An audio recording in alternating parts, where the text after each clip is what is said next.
froid et courant, n'est-ce pas? Enfin, quelque chose qui est demandé que le réchauffement climatique, en fait, c'est faux. C'est faux, tout ça c'est faux. Je veux que le micro. Et je vous remercie beaucoup d'être venu. Je vais juste dire quelques mots d'introduction.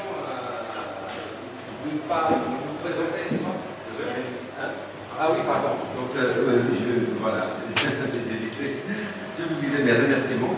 Je voulais en profiter d'une part, n'est-ce pas, raconter un peu ce que moi m'a intéressé dans cette invitation, ce qui m'a emmené à vous inviter, et d'autre part, dire trois mots aussi un peu sur les communaux, etc.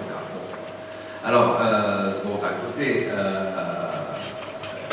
Pascal Nicolas Estrade. Pascal, j'étais connu il y a, je pense, au moins 25 ans, au plus, 30 ans peut-être, et c'était un moment, pour moi, tu étais un peu un ancêtre, alors qu'on a le même âge. C'était un moment où je commençais à dire, je vais peut-être écrire un peu, etc. Et j'étais tombé dans un premier livre, un de tes premiers livres que tu avais écrit, qui s'appelle, moi j'ai toujours gardé les mots technologie d'implication, mais ce n'est pas les titres exacts. Il s'appelle l'implication, une nouvelle base de l'intervention sociale. Et c'est un peu avec ces bouquins-là que j'ai eu une approche qui m'a touché, qui m'a un peu fait travailler. Foucault, Rancière, et certains concepts de Deleuze en particulier. Je me suis de ça, le texte un peu canonique sur les dispositifs de Deleuze chez Foucault. Voilà, bon, ensuite, tu s'était rencontré quelques fois parce que tu as toujours mené un travail en associant les gens, ton travail de recherche. Et j'étais venu quelques fois à Montpellier, à l'époque tu étais prof à Montpellier, à Paul Valéry. Voilà, et on a gardé les contacts. Et depuis, donc Pascal, tu mènes une activité de recherche, tu es enseignant, tu étais responsable pendant un temps du laboratoire, des laboratoires à Paris 8 de sciences et d'éducation.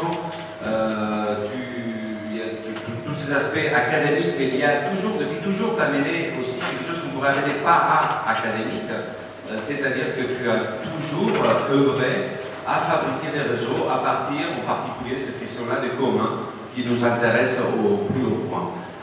Et de là, on est sorti les fabriques de la sociologie, on est sorti la revue Agencement, on est sorti aussi d'autres dispositifs, et le mot dispositif est important, je trouve, dans la pensée. On est sorti aussi d'autres dispositifs, tels que les maisons d'édition, les éditions de commun, il me semble. Voilà, bon. Alors, tu as écrit tout un tas de bouquins, je ne veux pas les nommer tous. Le dernier que j'ai eu le plaisir de lire, il est là, il s'appelle Faire recherche en voisinant. C'est une sorte de subtile flânerie épistémologique et concrète dans un territoire. La question des territoires est aussi présente beaucoup dans nos recherches, et du coup, parce que, voilà Pascal. Mais donc, en rencontrant Pascal, j'ai fait connaissance avec lui. Je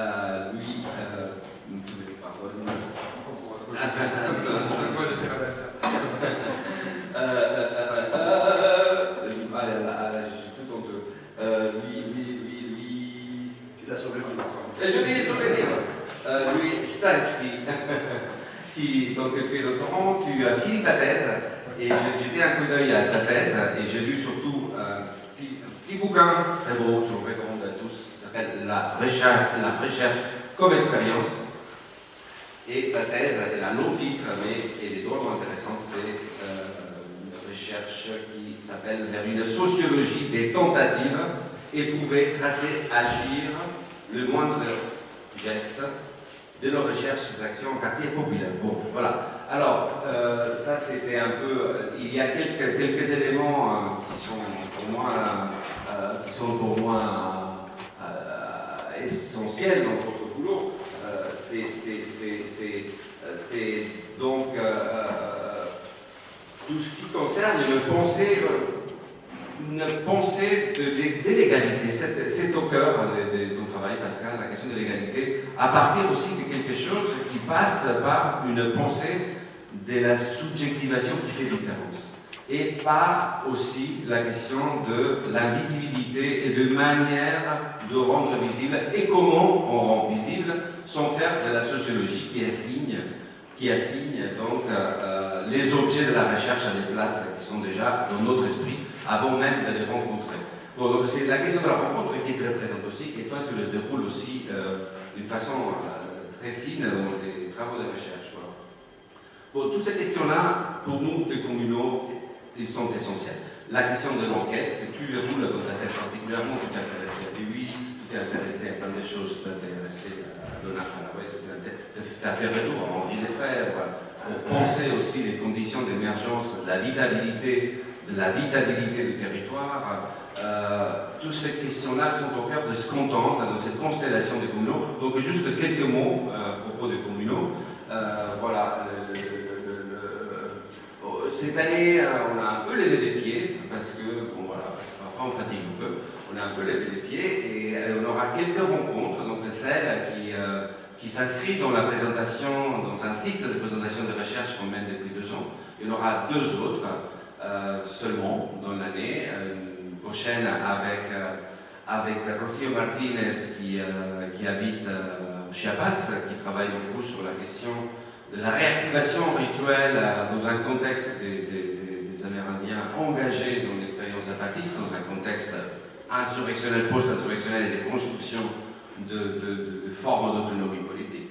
Et ensuite, aussi, on a prévu d'inviter aussi un ami, Jean-Louis Tornatore, qui est un anthropologue, qui va sortir un beau bouquin, j'ai lu une version primitive, je pense qu'il s'intitulera Pas des transitions sans trans, et qui s'occupe particulièrement de la question épistémologique de la possession, la question ontologique aujourd'hui, comment on est en train de dépeupler le monde des êtres, de la multiplicité des êtres. Bon voilà, ça sera une autre rencontre. Et à la fin, on va essayer de faire une rencontre d'une journée autour de, c'est un peu mon fantasme, puissance du communalisme comme hypothèse. Est-ce qu'aujourd'hui l'hypothèse communaliste, qui, au fond, je me rends compte de plus en plus à avoir, on en parlait tout à l'heure, avec une réactivation du paradigme anarchiste, est-ce que l'hypothèse communaliste nous dit quelque chose pour essayer de résister aux effondrements multiples dans lesquels nous sommes? Bon, ça sera une journée, toute une journée entière, c'est à préparer.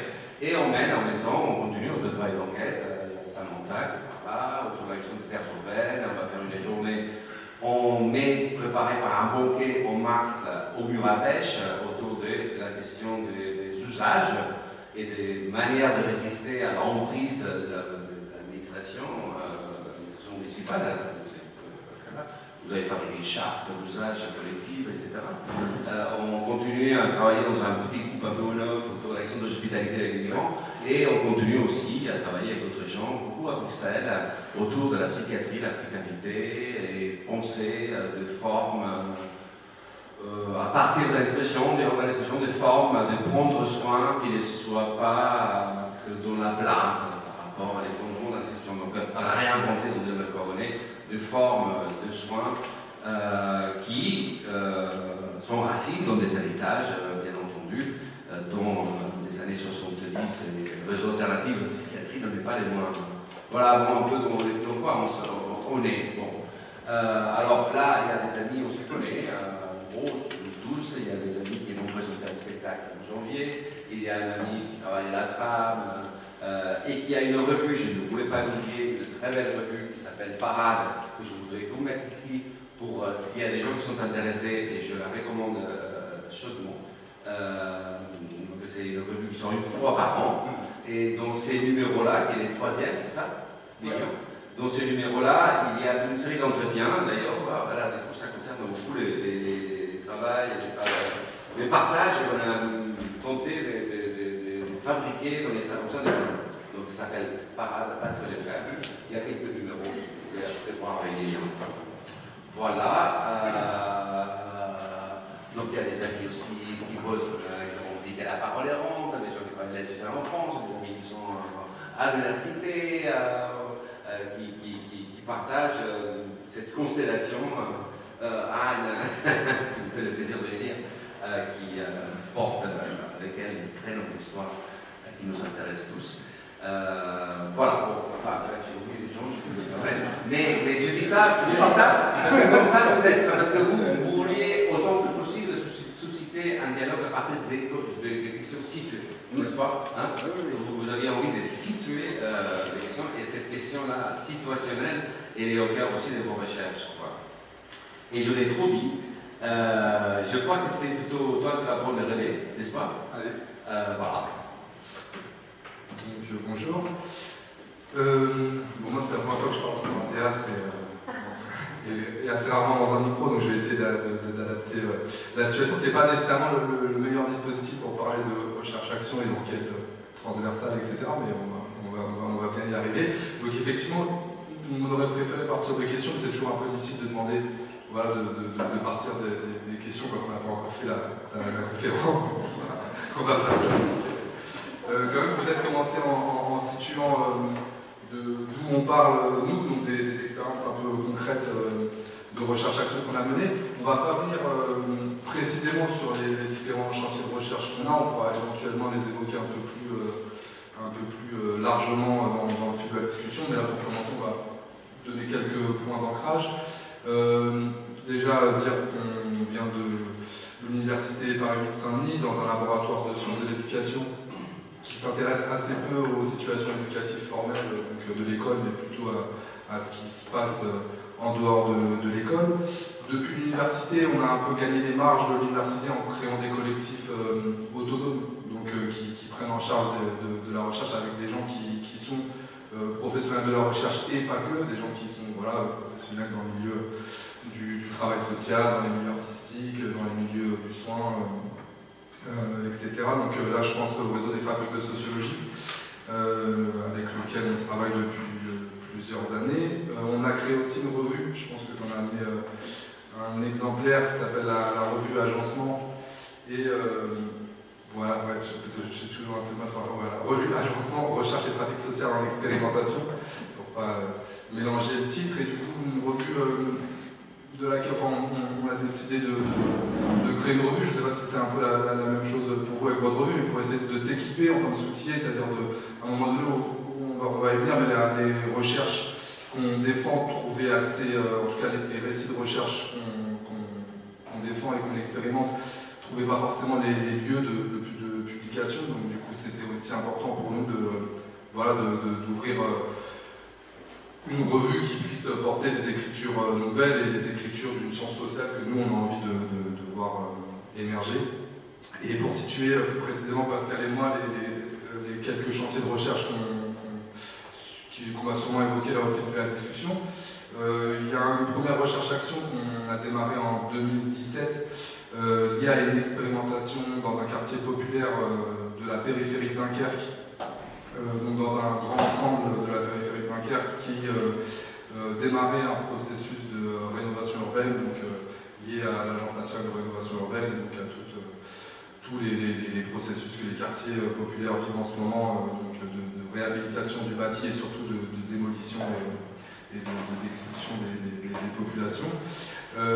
Dans ce quartier-là, il y a un groupe d'habitants, d'éducateurs de rue qui se mobilisent et qui disent plutôt que d'attendre, puisque le moment où les rénovations urbaines commencent à circuler comme une sorte de rumeur dans le quartier, c'est pas le moment où la rénovation urbaine démarre. Généralement, comme c'est quand même soumis à un appel à projet, il faut au moins, là il s'agissait la rumeur, elle a commencé à circuler 3 ans avant que les financements arrivent. On parle de financement à hauteur de 15 millions d'euros, donc il y a tout un processus un peu long, mais les gens commencent à savoir que leurs bâtiments vont être démolis, que le quartier va être réhabilité, etc.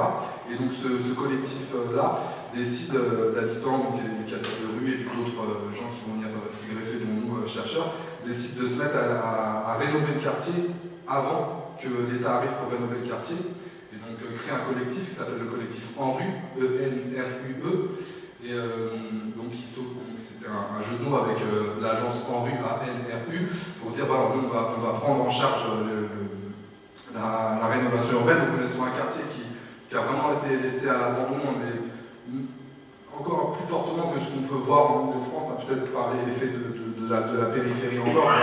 Vraiment, il n'y a plus d'espace, les espaces qui sont complètement délaissé sur le quartier, il n'y a plus de jeux pour enfants dans un quartier de 2500 habitants, il n'y a plus d'assises, il n'y a plus de bancs, les bâtiments sont délabrés, etc. Donc il y a l'idée de commencer par rénover les espaces publics dans ce quartier, et à ce moment-là, ils font appel à quelques gens un peu extérieurs, et dont un groupe de jeunes architectes qui font partie un peu de la mouvance de gens qui sont réappropriés les questions d'architecture un peu par le bas, et de repenser une architecture qui s'impose pas aux gens, et qui sont venus aussi vers nous, plutôt vers Pascal au début, et avec l'idée de dire tiens, il faut qu'il y ait un processus de recherche qui soit des chercheurs qui accompagnent cette expérimentation-là. Donc ça va, première expérience. Je continue peut-être un peu à déplier sur cette expérience. L'idée, quand on nous sollicite, pour nous, ça a été de commencer à dire, en fait, puisque vous êtes en expérimentation ici, la recherche, elle a déjà commencé avant que nous, on arrive. Et ça, pour nous, c'est important de venir le signifier. C'est de dire que c'est pas parce que les chercheurs arrivent sur le terrain que d'un coup, on commence à créer du savoir et de la connaissance. Même si la connaissance et du savoir qui est créé, il est créé indépendamment de nous, et nous, quelque part, qu'est-ce qu'on peut venir faire à cet endroit. Déjà, on vient commencer par défaire, c'est-à-dire dire, nous, on veut faire une recherche-action, on vient faire une recherche avec vous, collectivement.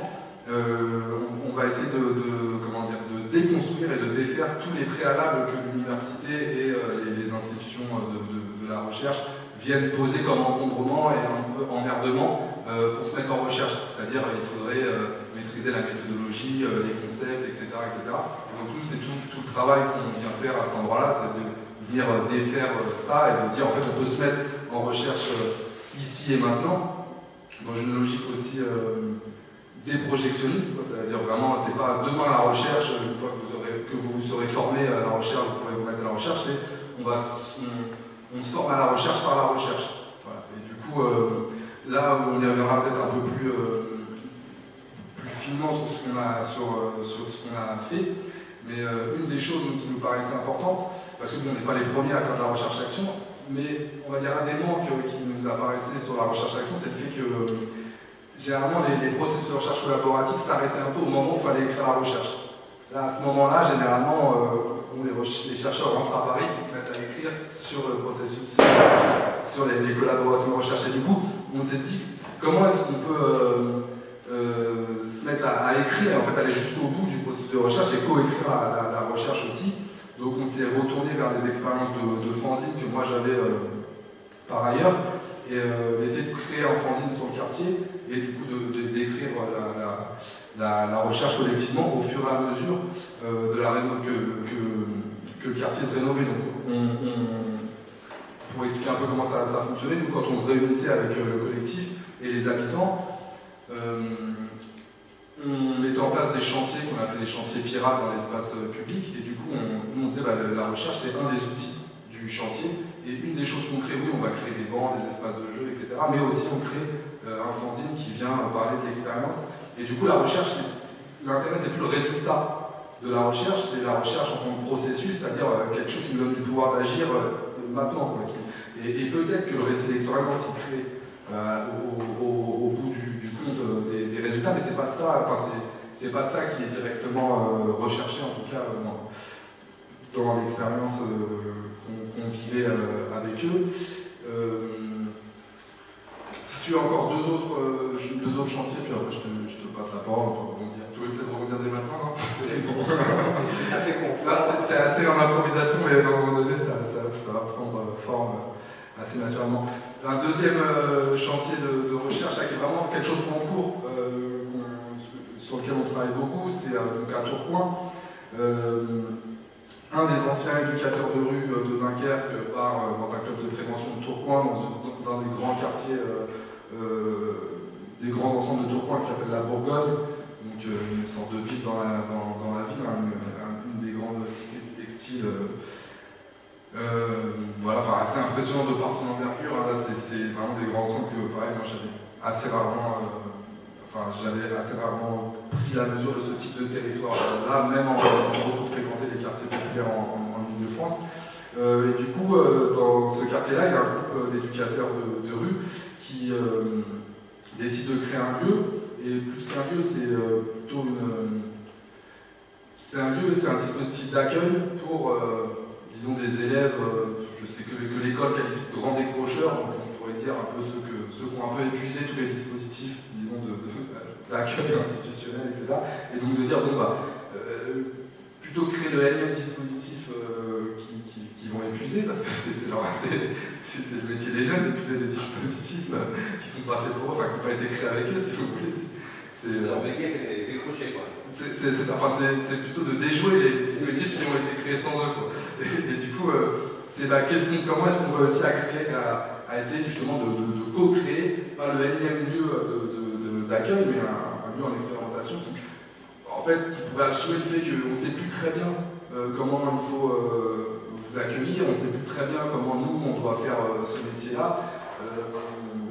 On ne sait plus très bien faire, et je crois que ça résonne avec beaucoup de lieux depuis lesquels on est, où on ne sait plus très bien comment faire, on sait qu'on arrive à des situations un peu limites dans beaucoup de champs dans lesquels on est, mais on est quand même là et on a envie de le faire différemment, et du coup, à cet endroit-là, on a un groupe d'éducateurs qui met en place ce dispositif qui s'appelle La Parenthèse, parce qu'il faut quand même demander des financements, trouver des noms, à un moment donné, écrire aussi des appels à projets. On verra, à un moment donné, j'étais interpellé sur la question du langage et des mots. Bon, il y a des mots desquels il faudrait se défaire, mais il y en a aussi avec lesquels on est obligé de continuer à fonctionner pour trouver des financements là, dans le cadre de dispositifs de politique publique, même quand ils essaient d'être un peu marginaux. Et du coup, ce dispositif, nous, on y arrive.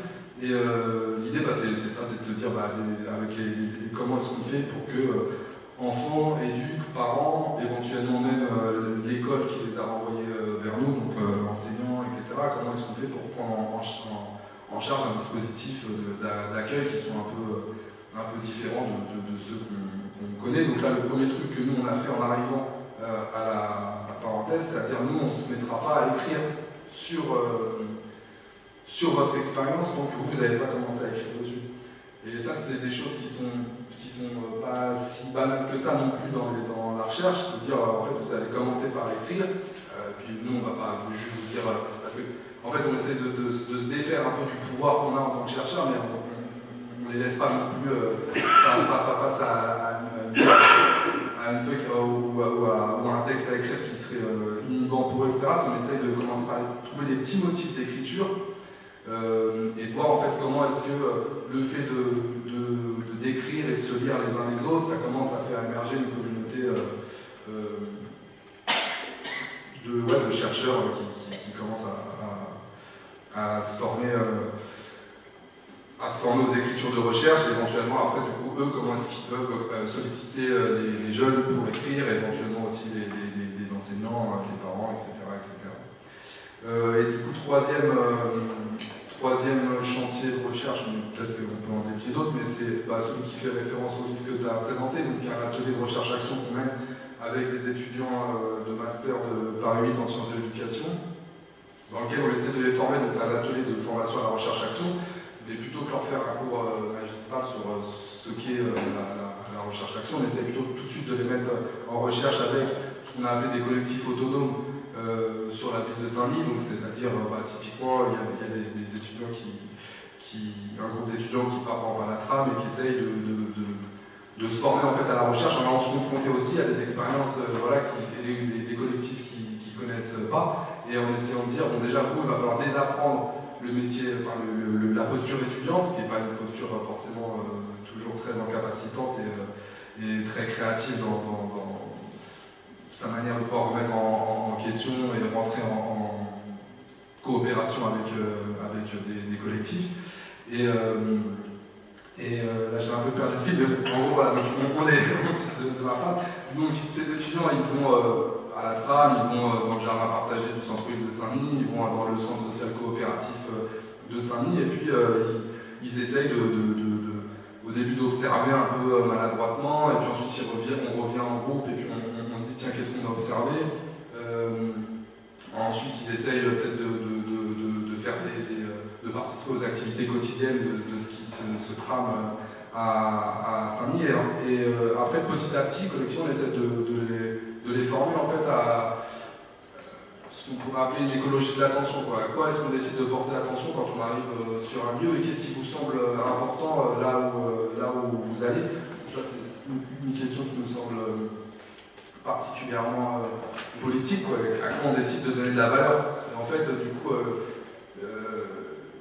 essayer aussi de leur faire comprendre quel régime de valeur ils sont en train de créer en fait, dans l'atelier collectivement avec en fait, pourquoi est-ce qu'on décide de dire que ça a de l'importance et que ça, il faut que sur Saint-Denis ça existe et pourquoi est-ce que c'est précieux, etc., etc. Et du coup, eux qui réussissent à caractériser ça, arrivent à caractériser ça. Et donc on les fait aussi écrire, on est parti aussi sur des expériences de fanzine où les étudiants coproduisent le fanzine avec les collectifs rencontrés. Et voilà, c'est un peu les trois chantiers depuis lesquels on viendra. Peut-être j'ai parlé de recherche-action, je ne sais pas si les gens ici sont tous vraiment très au clair de ce qu'est la recherche-action, mais en gros, bon, il y a plein de courants de la recherche-action, donc on va dire le courant un peu classique de la recherche-action, mais souvent c'est un peu transformer la réalité et produire des connaissances sur la transformation sur ce processus de transformation. Et nous, ce qu'on est venu faire, on est presque venu en amont de ça, c'est-à-dire vraiment considérer que c'est pas on transforme les situations et on écrit sur ces transformations, c'est on se met en recherche pour transformer les situations. C'est vraiment la recherche ou l'enquête comme outil de transformation. Voilà, on va peut-être échanger. Merci d'avoir brossé le paysage. C'était important pour nous de prendre la parole à partir effectivement des expériences qui sont en cours et de ne pas rejouer cet effet fictif très fort à l'université. Lorsqu'on prend connaissance des recherches, on a l'impression que rien ne s'est passé avant un périmètre légitime de la recherche. Alors je pense qu'encore ce type de pratique reste majoritaire. Je rencontre encore à l'occasion de soutenances de thèse, où je suis très surpris de voir que le périmètre de la recherche en fait est très étroit, dans sa partie accréditée, dans sa partie sans doute noble, et sans doute dans sa partie la plus centrée sur la réification du savoir. Voilà. Quelque chose qui peut s'objectiver et autour duquel on vient produire de la publication, etc. etc. Et donc il nous importe beaucoup pour nous de défaire ce périmètre accrédité et légitime, et possiblement de ne pas véritablement remettre de périmètre, mais de remettre des lisières, des zones un petit peu floues, des zones de possibles. Et donc on a ce travail-là, défaire, élargir, et donc de faire advenir sous la formulation recherche, ou la nomination recherche, cette diversité de pratiques et d'expériences qui vont faire qu'à un moment donné, on va se préoccuper d'un processus de production d'une connaissance. Le processus de production de connaissances sédimente, cristallise et construit au fur et à mesure. On n'en attrape qu'une partie sans doute, et c'est sans doute très bien ainsi. Il y a toute une part qui est immédiatement acclimatée, métabolisée, etc., dont on ne prend même plus complètement la mesure. Pour une part, et j'essaierai de revenir sur cet aspect-là, on arrive à le caractériser. Voilà.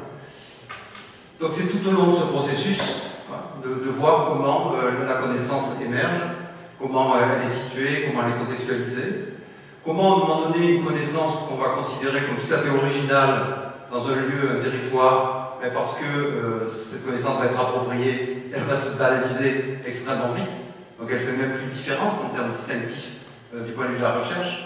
Donc d'une certaine manière, au moment où peut-être qu'on réussit le mieux, voilà, on se destitue de fait en tant que chercheur.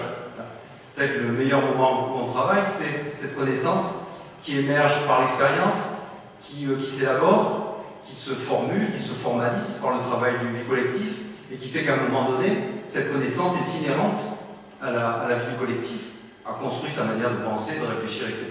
Et donc elle n'a même plus besoin de se caractériser en tant que résultat, produit de la recherche, etc. Donc ça c'est quelque chose qui nous tient vraiment à cœur. Alors dans nos manières du coup, de produire en tant que chercheur, on le le fait au fil de l'eau, au fil du processus. Donc on n'a pas du tout l'idée d'un rapport qui advient à la fin de quelque chose. Voilà. On a des textes, des écritures qui prennent forme au fur et à mesure. Moi je dis je suis vraiment un occasionnaliste, c'est-à-dire vraiment l'occasion fait l'écriture. Et on est attaché avec Louis, d'autres amis, avec Martine, etc., à donner à lire nos écritures, nos écrits de recherche au fur et à mesure de leur production. Voilà. Donc on le fait de deux manières, à la fois en sortant des petites brochures, voilà, un format, c'est le format A5, ouais. Ou ouais, bon, peu importe, un petit format brochure, voilà, qui n'est pas coûteux du tout et qu'on tire dans une boîte de photocopie, etc., et qu'on va distribuer très largement, sur une hypothèse majeure, donc qui nous paraît tellement évidente et que vous arrivez si peu pratiquée, c'est que les gens qu'on rencontre sont bien évidemment des lecteurs, et tout à fait en capacité de nous lire. Et je vais vous donner une anecdote, elle va être prise avec sa valeur, enfin voilà, je ne suis pas là pour proposer des clins d'œil. Mais il y a une dame dans le quartier avec qui j'échange, qui était tout à fait présente dans nos activités, qui avait une tout à fait bonne compréhension des dynamiques de recherche dans lesquelles elle était, et elle me disait, je ne suis pas quelqu'un qui vient lire spontanément. Et donc elle associait d'autres membres de la famille à la lecture. Et donc moi, crétin que je suis, prof de sciences d'éducation, je n'avais pas compris que j'avais une conception extrêmement restrictive de la lecture, qui était centrée sur l'acteur que je suis, dans une construction très scolaire de la lecture. Et donc on peut être lecteur par des effets effectivement de solidarité familiale, par possiblement aussi le fait de beaucoup discuter. Et c'est aussi être lecteur, même si au sens scolaire, la personne n'aura peut-être pas lu tout l'article, etc. Mais il y a cette lecture par cette socialité, ce partage du collectif. Donc on a cette hypothèse qui se vérifie à chaque fois, effectivement. Et donc ces petites brochures circulent beaucoup, voilà. Et moi j'ai cette image un jour, donc c'est Farid, voilà, qui part, et où la brochure était dans sa poche arrière du pantalon, et j'ai dit, ça y est, j'ai compris, la sociologie qu'on pratique, c'est une sociologie au cul du pantalon. Voilà. Et ça a donné la petite sociologie de poche qu'on a produit avec Louis. Donc on essaie de mettre des mots, parce qu'on a envie aussi de se faire plaisir. Voilà. Donc on vient aussi en amusement langagier, et ça vient toucher à des choses qui sont pour nous assez fondamentales. Et au sens de mon institution, parce qu'à la différence de Louis, je reviens dans l'institution, je suis professeur d'université, directeur de labo, et ce que je viens attester dans l'institution, c'est pas le rapport final, c'est cette espèce de constellation, c'est cet agencement de textes occasionnalistes qui, d'une manière un petit peu impressionniste, partielle, viennent dire quelque chose assez fondamental de la recherche. Et donc c'est aussi, de par les expériences qu'on a de l'extérieur, de manière assez autonome, à un moment donné, à l'intérieur de l'institution, venir provoquer ce trouble sur le mode, mais effectivement, l'écrit de la recherche peut prendre cette forme-là. C'est-à-dire sans tentative forcée de mise en cohérence, mais où effectivement les collègues, quand ils lisent, il y a une consistance, prendre des différences qui nous importent beaucoup. Donc on a une venue en écriture aussi qui est celle du chercheur. Alors, je ne sais pas comment Louis le formulerait, mais peut-être qu'il a un effet moi, de mon statut. C'est-à-dire que plus je coopère, plus j'ai le sentiment de vivre mon métier de chercheur. Parce que j'arrive justement à me libérer de toutes les injonctions, tous ces encombrements. Voilà. Et je reste chercheur dans le fait que nos écritures sont présentes, sont appropriées, sont actives, et que nos écritures opèrent, agissent aussi. Au sein des collectifs, etc. Voilà. Donc on a un peu ce double mouvement d'accueillir d'autres écritures. Moi je revendique le fait que nos fanzines soient des écritures de recherche. Donc ça c'est quelque chose que je tiens et je défends très fort à l'université. Donc de faire entendre ces deux choses, que l'écrit de recherche peut être partiel, partial, parcellaire, etc. Et que l'écrit de recherche peut être une petite écologie qui accueille l'écriture du chercheur et d'autres écritures.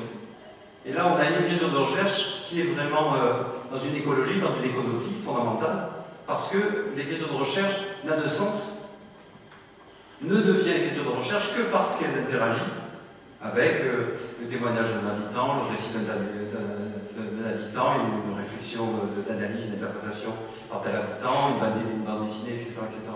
Et donc, de faire entendre dans l'université que l'écrit de recherche ne se suffit pas à lui-même. Voilà. Il ne peut pas continuer dans cet effet d'abstraction et de réification propre à l'institution universitaire, mais que l'écriture de recherche, l'écrit de recherche prend sa valeur, prend son sens dans cette écologie qu'on a besoin de construire. Voilà. Et c'est pour ça que je dis, on ne perd pas, simplement, on déplace assez significativement l'endroit où on vient en écriture et les modalités de cette écriture.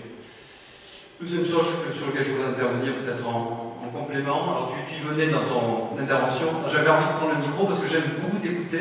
Parce que quand je t'écoute, je comprends un petit peu ce que je fais. Tu es absolument merveilleux de ce point de vue-là, dans cette capacité que tu as à reformuler. Et je dis vraiment de manière tout à fait sincère. Donc, tu venais sur la question du dispositif. Alors, je dois embrasser parce que je l'aime beaucoup, à manière foucaldienne, et puis il y a tout ce paysage de Guattari, de Deleuze, etc. Et puis on sait que la politique publique s'est saisie du terme et que la plupart des interlocuteurs ne supportent plus ce mot parce qu'il est celui de la politique publique. Voilà. Alors, bien souvent, je n'en emploie pas alors que je l'ai dans la tête. Il y a cette espèce de dissociation heureuse voilà, qui fait qu'on parle avec un mot qu'on n'utilise pas parce qu'il ne passe plus. Mais on équipe avec des dispositifs. Parce que moi je pense qu'à un moment donné, ce sont aussi les dispositifs ou les dispositions qui finissent par opérer. Quoi, voilà. Et qu'à nouveau, ce n'est pas la toute-puissance du chercheur par son geste, par son verbe, par son écriture qui va suffire et loin de là. C'est aussi la capacité que nous avons, une dans son partie prenante, avec les personnes concernées, de produire du dispositif, de créer de l'agencement, de fabriquer de l'organisation, de fabriquer, etc.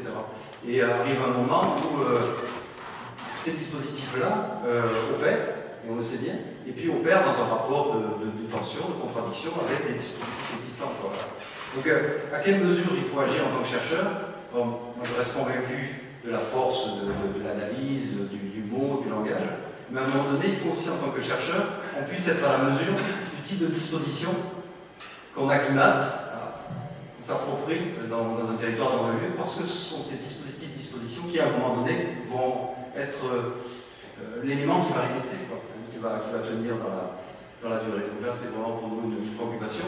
Et donc, par exemple, les fanzines relèvent d'un dispositif qui fait qu'à un moment donné, quand des personnes ont découvert ce possible, ont pris goût à ce possible parce que c'est joyeux, on peut considérer que là, qu'il y a un dispositif, une disposition qui a été vécue, et donc qui peut être réengagée.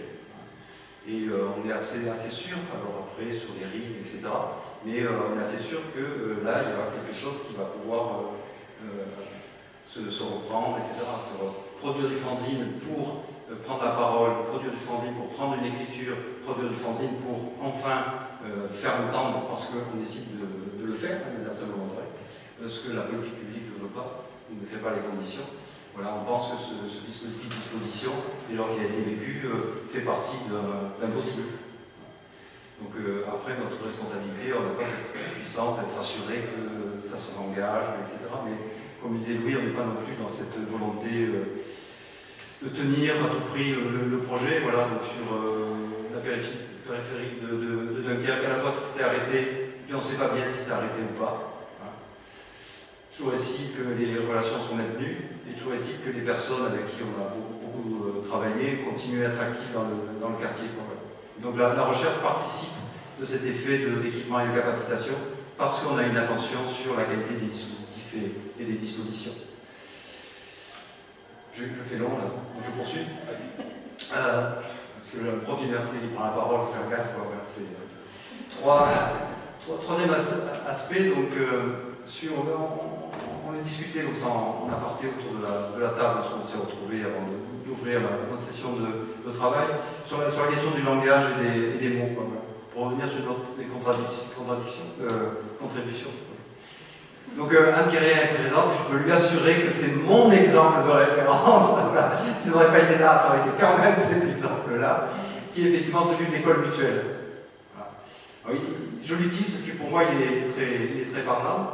Donc toujours dans le même quartier que vous avez présenté Louis, la deuxième étape dans laquelle on a été, ça a été l'investissement et l'ouverture d'un lieu. Donc la municipalité a accepté de mettre à disposition un bâtiment qui était l'ancien bâtiment qui accueillait les logements de fonction des enseignants.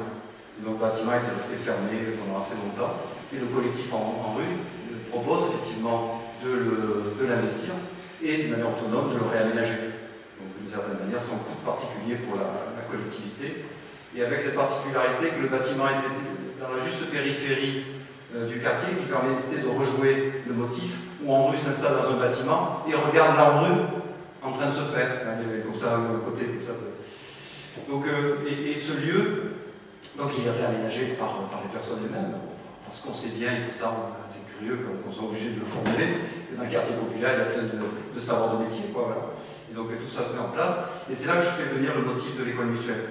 D'ailleurs, ce motif absolument fondamental, tellement réjouissant, que quelqu'un qui en a l'expérience, qui a appris à faire en faisant, est en capacité de transmettre. J'ai envie de dire que ça se faisait assez naturellement. Voilà. Le fait de venir nommer, ça vient légitimer, ça vient reconnaître, donc ça vient accorder une valeur.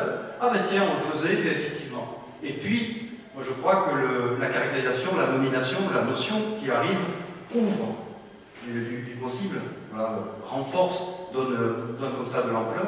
C'est-à-dire qu'il fait qu'à un moment donné, on se contente plus de faire, et c'est pourtant cette belle qualité, mais on revendique le fait qu'on le fait, et on revendique le fait que le lieu fonctionne comme une école mutuelle. Voilà. Et que progressivement, cette caractérisation a été retenue par les amis du collectif. Voilà. Et là, c'est une part de notre boulot. Voilà. Et c'est pas magique. C'est-à-dire quand je dis on est occasionnaliste, c'est-à-dire de temps en temps on touche juste. Et puis combien de fois ça ne fait pas, quoi. C'est pas le mot juste, c'est pas la construction langagière appropriée. Donc on persiste, notre boulot c'est aussi une insistance, c'est une attention. Et puis de temps en temps, on a cette chance, voilà, de ce qu'une notion opère et parlante. Et cette notion d'école mutuelle est très belle parce qu'elle active, elle ravive des antériorités. Voilà. Et que bien sûr, on est venu expliciter, voilà, d'où elle vient, et donc signalant ton travail, etc. Et ça aussi, c'est une importance aussi dans les quartiers populaires de réattester cette grandeur historique, voilà, en regard des milieux populaires, des milieux ouvriers, etc. Et de venir dire, nous, en tant que chercheurs, quelque chose de cette histoire. Donc l'exemple d'école mutuelle est assez parlant de ce qu'on peut produire. Tenter de faire. Je n'ai pas d'autres idées de ta part, au fur et à mesure. Non, la même chose qui me venait, c'est sur le premier fanzine qu'on a fait, c'est-à-dire quand on démarre, qu'on se met à écrire, on a toujours un peu l'appréhension de se dire bon, est-ce que ça va fonctionner, parce qu'en fait nous on a quand même aussi, en deux on peut avoir des grandes idées, puis ça peut aussi tomber, les gens peuvent pas avoir envie de le faire. Alors nous on était assurés d'une chose, c'est qu'on était quand même dans une séquence politique où les premières concernées prennent en charge leur discours, leur manière de se nommer, leur histoire, leur récit, etc. Donc on se disait que ça allait aussi opérer à cet endroit-là. Et du coup, la première chose qu'on a fait, c'est déjà de vérifier s'il n'y avait pas déjà des pratiques d'écriture dans le quartier. Et donc, en fait, juste en se demandant, tiens, mais on ne s'est même pas posé la question, peut-être qu'on ne va pas activer des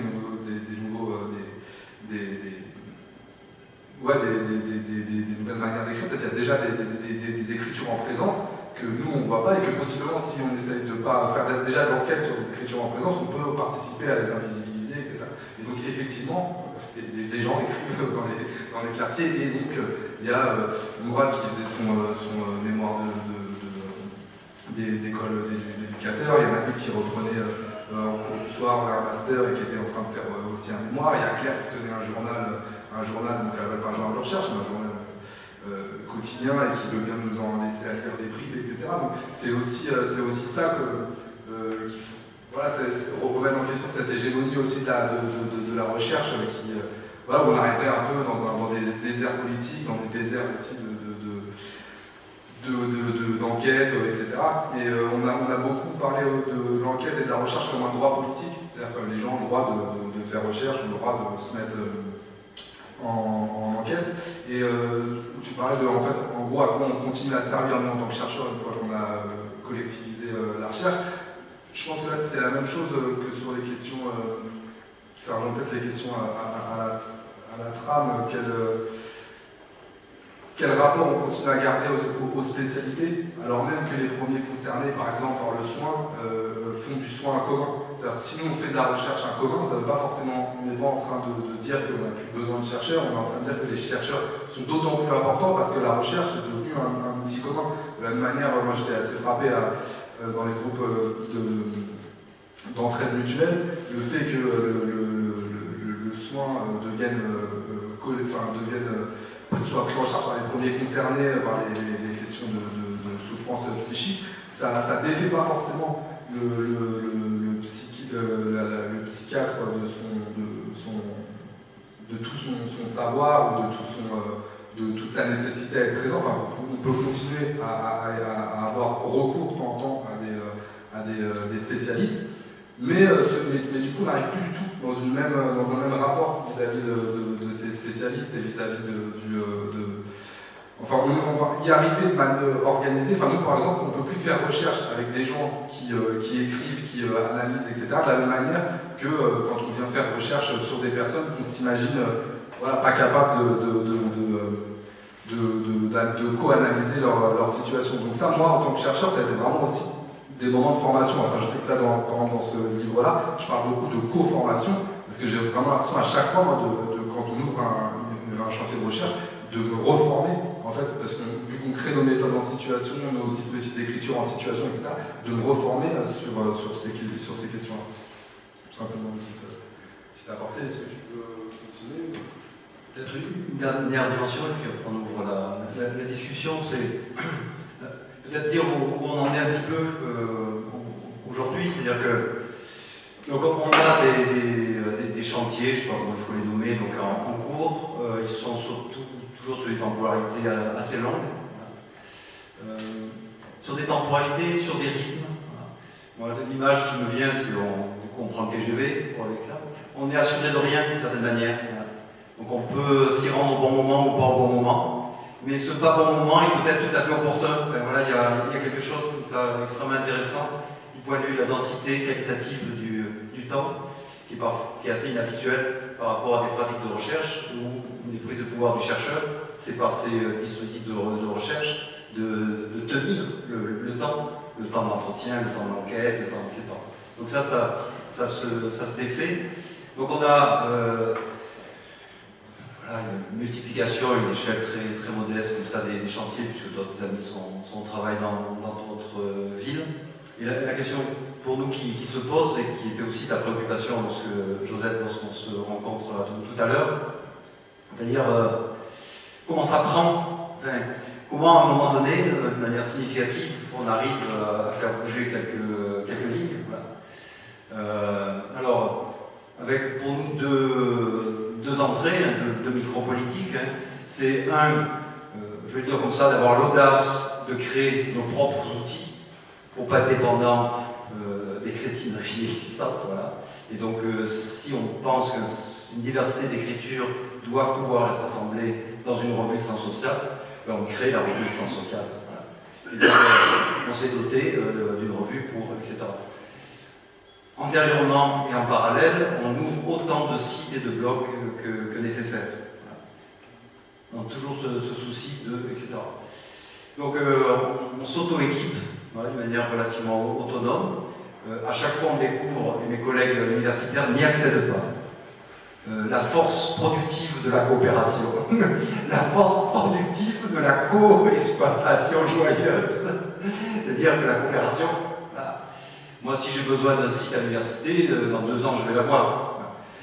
Dans nos coopérations, si on a besoin d'un site, il est ouvert dans 3 semaines. Et ça, c'est des différences qui sont absolument majeures. Donc, ce premier axe, de manière autonome, on s'équipe. On ne se prive pas de financement universitaire, car l'opportunité est là, pas du tout. Et deuxième aspect, et politiquement, ça se discute à chaque fois, c'est de considérer qu'on engage notre responsabilité du point de vue de la conception qu'on a de la recherche en sciences sociales. On ne déserte pas la question. C'est qu'on affirme très fort qu'on est partie prenante des recherches en sciences sociales. Je crois que le pire actuellement qui pourrait nous arriver, c'est effectivement d'être disqualifié et qu'on vienne nous dire vous faites de l'animation, vous faites de la littérature, etc. Donc il faut tenir bon au sens on est pleinement légitime dans la recherche en sciences sociales Mais dès lors qu'on y est, c'est le rapport un peu voilà, malicieux, je vais dire cool ce soir, c'est de tenter de faire bouger voilà, quelques lignes et donc d'attester. Enfin, l'exemple des fanzines, d'autant plus que ça a été un peu de chance, mais donc on s'engage dans cette expérience des fanzines, et je dis bien, c'est pas simplement le fait d'une coopération d'écriture dans le temps de la recherche, c'est pour nous une conception même d'une écriture de la recherche, de manière plurielle, etc. Voilà. L'audace est là, l'enjeu il est là. Et au même moment, il y a des collègues du Campus Condorcet qui nous sollicitent pour, au Campus Condorcet, créer un séminaire de recherche sur les fanzines. Et ouais, tu vois, et on est labellisé le Campus Condorcet. Et donc, moi j'arrive avec mes fanzines quand je reviens dans mon institution, avec mes collègues directeurs de labo. Donc il y a les fanzines, et Dieu sait si on est en capacité d'argumenter. Et puis il y a ce séminaire, voilà, labellisé Campus Condorcet, où on est en réflexion, on travaille sur, etc. C'est-à-dire qu'en tant que minoritaire, on est obligé parfois d'en faire plus ou beaucoup hein, pour assurer le coup. Je dois dire qu'il y a deux phénomènes. Donc, il y a un phénomène générationnel. C'est vrai que c'était indépendant du fait que je me trouvais un peu fatigué, je trouvais que c'est très bien que Louis commence. Je pense qu'il y a quelque chose de cet ordre-là. Et puis, plus heureux, surprise récente, on l'évoquait peut-être lié au Covid, on a, je vais le dire comme ça parce que j'en fais partie, des vieux collègues qui ont envie de retrouver du plaisir. Et donc quand on crée Agencement, ça on ne l'imaginait pas. On y pense vraiment des jeunes écritures de la recherche, quel que soit l'âge. Voilà. Et on a des collègues maintenant avec une grande expérience et qui viennent parce qu'ils ont envie d'écrire dans la revue, parce qu'ils n'en peuvent plus. Voilà. Des écritures dans lesquelles ils se retrouvent contraints, et des écritures indépendamment de la qualité de ce qu'elles peuvent apporter, qui sont complètement pris dans un schéma. On va se comprendre très vite. Qu'est-ce que fabrique un chercheur à l'université? Il fabrique du CV. Qu'est-ce que fabrique un laboratoire? Il fabrique du CV. Voilà. Et donc là, il y a une pression forte, hein, des contraintes très fortes sur l'écriture et la publication. Et vous pigerez le truc si vous comprenez que la ligne de CV, c'est une monnaie. Dans l'économie d'ensemble de l'université, il y a une monnaie qui s'appelle la ligne de CV. Et quand vous prenez au mot, hein, strictement, vous comprenez que ça fonctionne. La ligne de CV, elle se capitalise, et c'est tout l'enjeu. La ligne de CV, elle circule.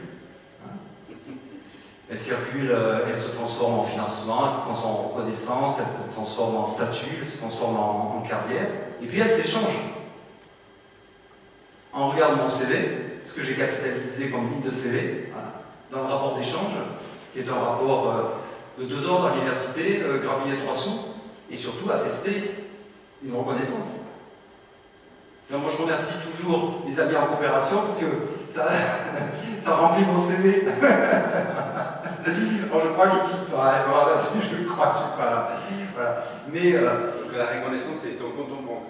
Et même pas, la reconnaissance c'est la reconnaissance suffisante que tu as dans l'institution qui te permet à des moments de négocier, de tenir, de ne pas être disqualifié trop rapidement. Ou, tu vois, voilà. Et donc la ligne de CV, le CV a cette fonction-là aussi d'échange. C'est-à-dire j'échange du CV contre ouais, cette reconnaissance, on va être supporté, on va être toléré, ça va être relativement accepté, etc. Et pour nous, l'enjeu est vraiment tout à fait essentiel là-dessus. Mais avec des vraies questions. Est-ce qu'il faut tenir aujourd'hui dans le cadre de l'institution? Voilà. Tout ce que je suis en train de développer là, c'est moi qui le développe, voilà, c'est une question. Donc pour l'instant, on est plutôt fortement dans cette hypothèse, dans laquelle je resterai tant que beaucoup de jeunes chercheurs auront encore un désir de thèse.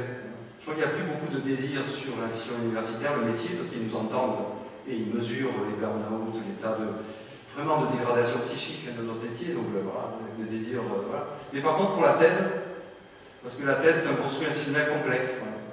Donc c'est un vrai construit institutionnel, et en même temps il y a le bel ouvrage, et en même temps il y a ce parcours, qui est encore un parcours long. Voilà.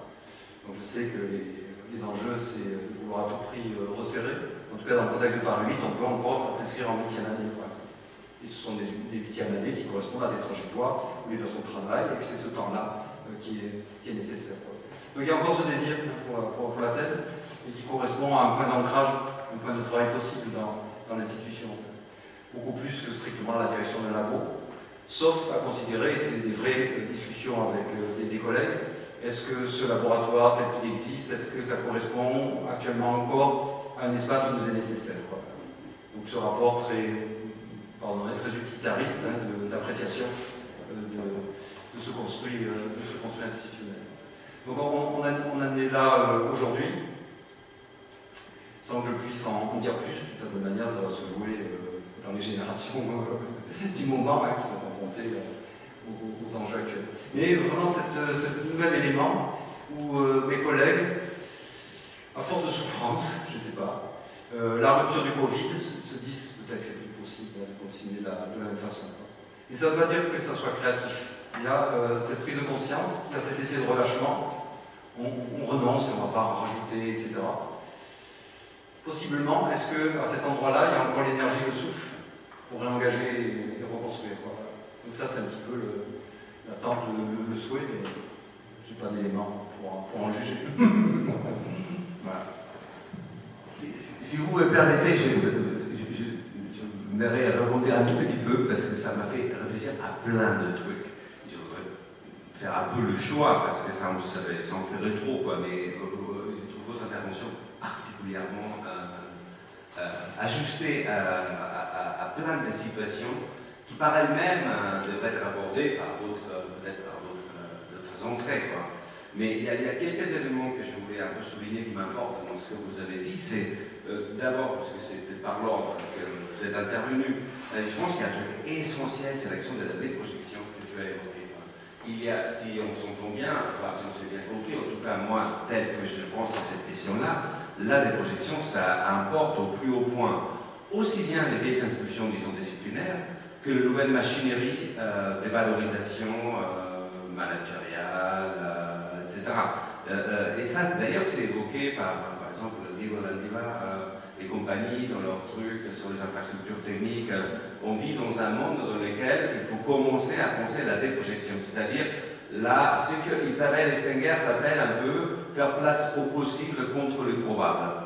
Comment on destitue la probabilité. La probabilité, c'est qui va nous tomber sur la gueule, on le voit tout le temps, là, on voit ce qu'on a, c'est qu'on sait que ça va nous tomber sur la tronche.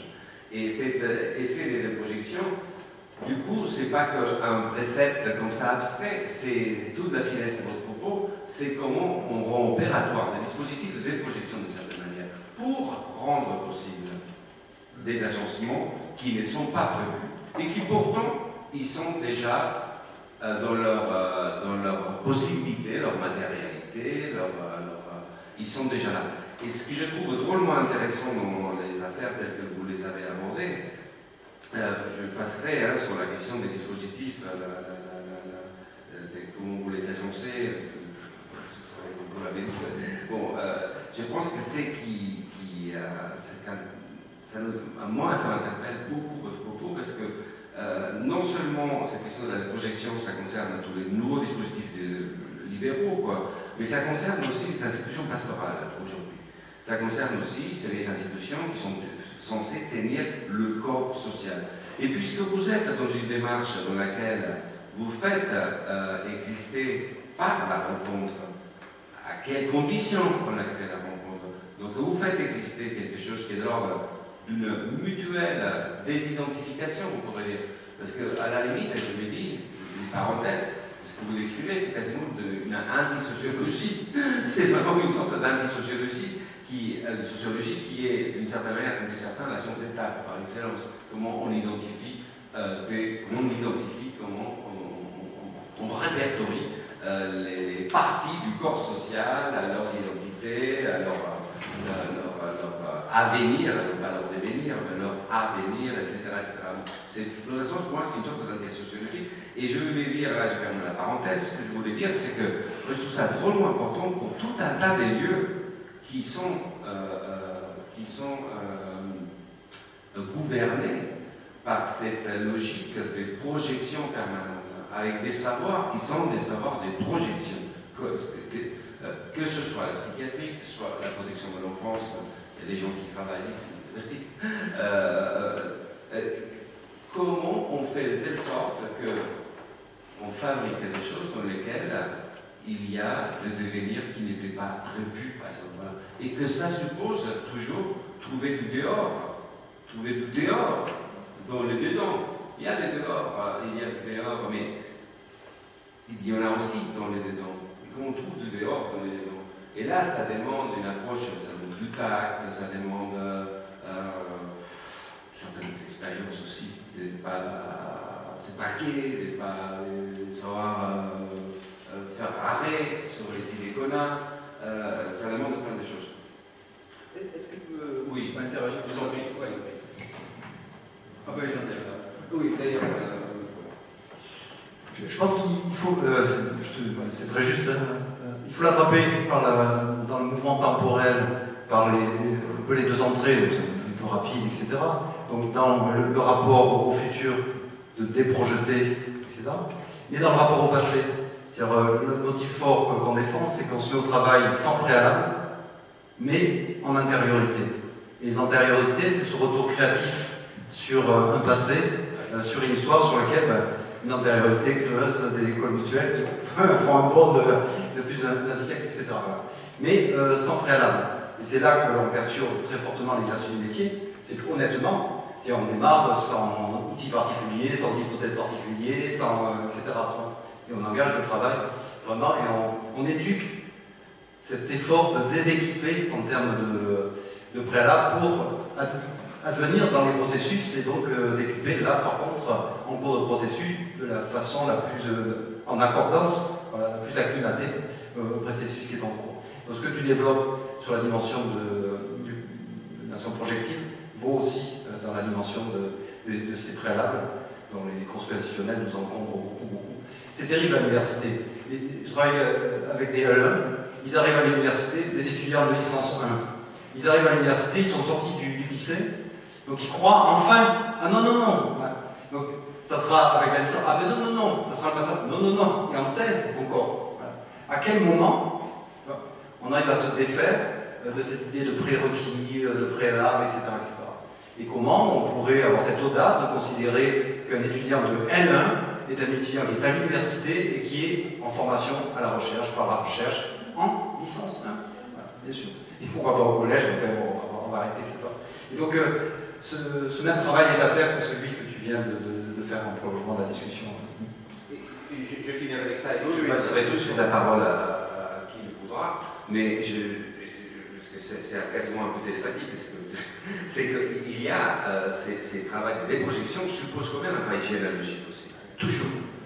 Je pense, ça suppose toujours un travail généalogique. On ne peut pas déprojeter l'institution psychiatrique aujourd'hui, quelles que soient les lignes dominantes, si on ne fait pas un travail généalogique pour voir comment. Il faut sortir de la ligne téléologique, et pour en sortir de la ligne un peu vectorisation du temps, pour en sortir, il faut voir les histoires anciennes qui auraient pu être d'autres histoires, disons, hétérochroniques, potentielles, etc., et des histoires qui avaient un contenu. Donc le travail généalogique, il est en même temps à articuler en permanence. Et surtout, je pense, dans les milieux populaires, parce qu'il faut honorer les histoires populaires. On peut cracher sur l'histoire bourgeoise, mais il faut quand même honorer les histoires populaires. Juste ça rejoint quand tu parles d'anti-sociologie. Moi, du coup, toute ma thèse, ça a été un peu ça, en fait. J'avais commencé l'introduction. J'ai commencé l'introduction de la thèse en disant, mais j'ai été censuré, c'est le seul moment où Pascal m'a censuré sur une ligne de la thèse. Où, dans l'introduction, je disais, bon, à défaut de me réconcilier avec la sociologie, je vais la saboter, quoi. Et là, Pascal dit, non, tu peux pas commencer une thèse de sociologie comme ça. Je dis, mets ça dans la conclusion.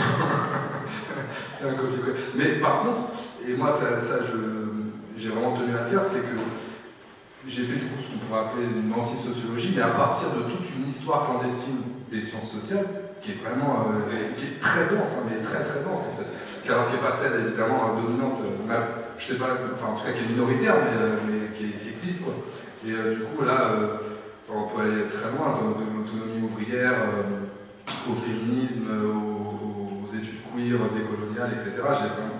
J'ai vraiment trouvé beaucoup de choses pour appuyer justement cette anti-sociologie qui maintient quand même une relation avec les sciences sociales. Et pour rebondir peut-être sur la question de la ligne de CV, après je passe la parole, mais moi ça me faisait penser quand on commence à faire des fanzines, et bon, là je crois qu'on a ramené quelques-uns, et puis donc en fait on écrit beaucoup, mais du coup on écrit très peu dans les revues qualifiées, etc. Donc moi en tant que jeune chercheur, je sais bien que du coup je ne capitalise pas sur mon CV comme il dit, mais par contre, là ce que nous on expérimente vraiment, c'est la question qu'expérimentaient les opéraïstes dans les dynamiques de co-recherche, c'est la question de l'autovalorisation.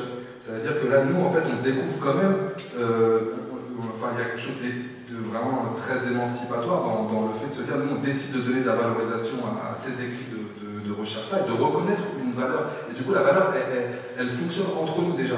Et dans les dynamiques de recherche-action, plus elles prennent de l'ampleur, parce que là, en fait, on parle de 2-3 recherches, mais nous, on est quand même un réseau de chercheurs qui sont un peu partout en France sur des expérimentations sociales. Là, il y a ces logiques de valeur qui circulent entre nous, d'auto-valorisation, et ça c'est vraiment très fort et très incapacitant, et en plus on sait que les logiques de valeur dominantes, de répéter 10 fois le même article dans des revues à double lecture, etc., on sait que personne ne les lit, etc., que c'est mortifère. Donc à la rigueur, c'est là où nous, en fait, on est persuadé d'avoir au moins la joie de notre côté, puis un peu de pouvoir d'agir sur les situations, quoi.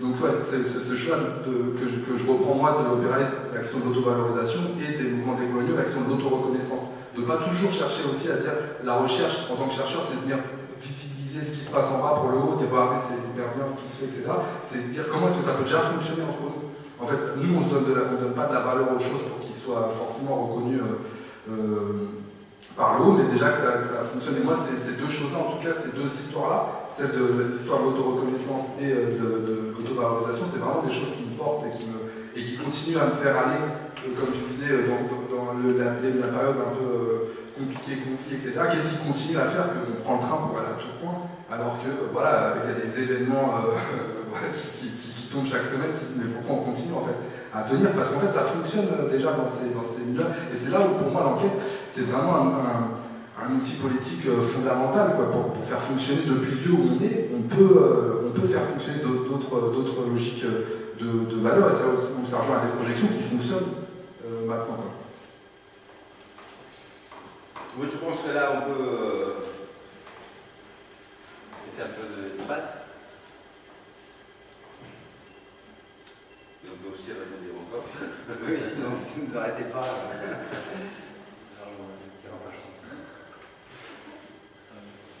juste un mot, j'ai du mal à... Enfin, je suis assez impressionné parce que c'est un peu, comme disait Joseph un petit peu, c'est très ajusté au sens où je pense que de plein d'endroits où on peut situer, on peut se lire à travers ce que vous racontez, même quand on est très très éloigné du champ académique ou du champ de la recherche à proprement parler. Et moi j'avais juste, je reprendrai la parole plus tard pour dire moi d'où je parle, mais j'avais d'abord une petite question pour essayer de lancer la discussion, c'est que je crois que tu as terminé sur la question un peu une mise en abîme de la question de la recherche en sociologie aujourd'hui à partir d'un état dévasté de l'institution. Et alors, c'est deux questions. Moi, la question que je me pose, c'est comme j'ai du mal à croire, je vois l'université essentiellement comme un non-lieu aujourd'hui. Et la question que je me pose, c'est comment vous arrivez à refabriquer du lieu au-delà de la simple subjectivation en tant que chercheur. Parce que là où ça me paraît compliqué ce que vous racontez, c'est que le mouvement de destitution, de désappropriation est tellement fort qu'effectivement ça vous soumet quand même à des contradictions des tensions assez fortes, et comment vous la gérez. Et en lien à cette question-là, souvent moi je me pose la question alors disons, je dis en deux mots, j'en parlerai plus tard, mais je parle moi depuis l'expérience d'un lieu qui s'est intensifié depuis 5-6 années, qui s'appelle La Barre Errante, qui est une expérience d'auto-organisation, etc. Et depuis cette expérience-là, moi je ne cesse de me poser, ça fait 6 ans que je veux vous inviter à venir causer là-bas d'ailleurs, mais bon, ça n'est pas là. Et je ne cesse de me poser la question des greffes possibles entre des expériences, des expérimentations en cours, qui sont toujours pris dans des doubles logiques de destitution, réinstitution. Nous, par exemple, c'est la question de comment on destitue une forme de propriété publique, puisque le lieu appartient au conseil départemental, et comment voilà, on auto-valorise l'expérience dans laquelle on est. Mais du coup, dans ce genre d'expériences, qu'il faut le dire quand même, sont toujours extrêmement difficiles, extrêmement coûteuses en termes humains, en termes de dépenses, en termes de, parce que le contexte est quand même extrêmement difficile. Du coup, depuis ces expériences-là, il y a effectivement des greffes absolument nécessaires à produire aujourd'hui avec notamment des lieux qui sont plus directement associés à la fabrication de connaissances. Même si, par exemple, à la Parole errante, nous on s'est toujours dit qu'on se pensait comme une recherche en cours. Mais pour autant, depuis ce type d'expérimentation, on a un besoin fou d'établir des greffes parce qu'on n'y arrive pas et parce que, par exemple, et j'arrêterai là, une des questions qui est très difficile à tenir dans des expérimentations, c'est la question du temps. Tu l'as évoqué à un moment donné en parlant de la recherche. C'est vrai que moi, si j'avais une définition à donner de qu'est-ce que c'est qu'une institution, c'est qu'une institution, souvent, c'est qu'elle a ce luxe ou ce pouvoir de pouvoir fabriquer et de tenir du temps, d'en fabriquer. C'est ça qui est très compliqué souvent dans les expériences ou les expérimentations aujourd'hui, d'autant plus qu'elles se font dans des situations de précarité immenses. Je parlais du coût, souvent ce que ça coûte de vivre des expérimentations en cours, surtout quand elles sont plus ou moins politiques, c'est qu'elles produisent, elles précarisent les sujets de ces expérimentations.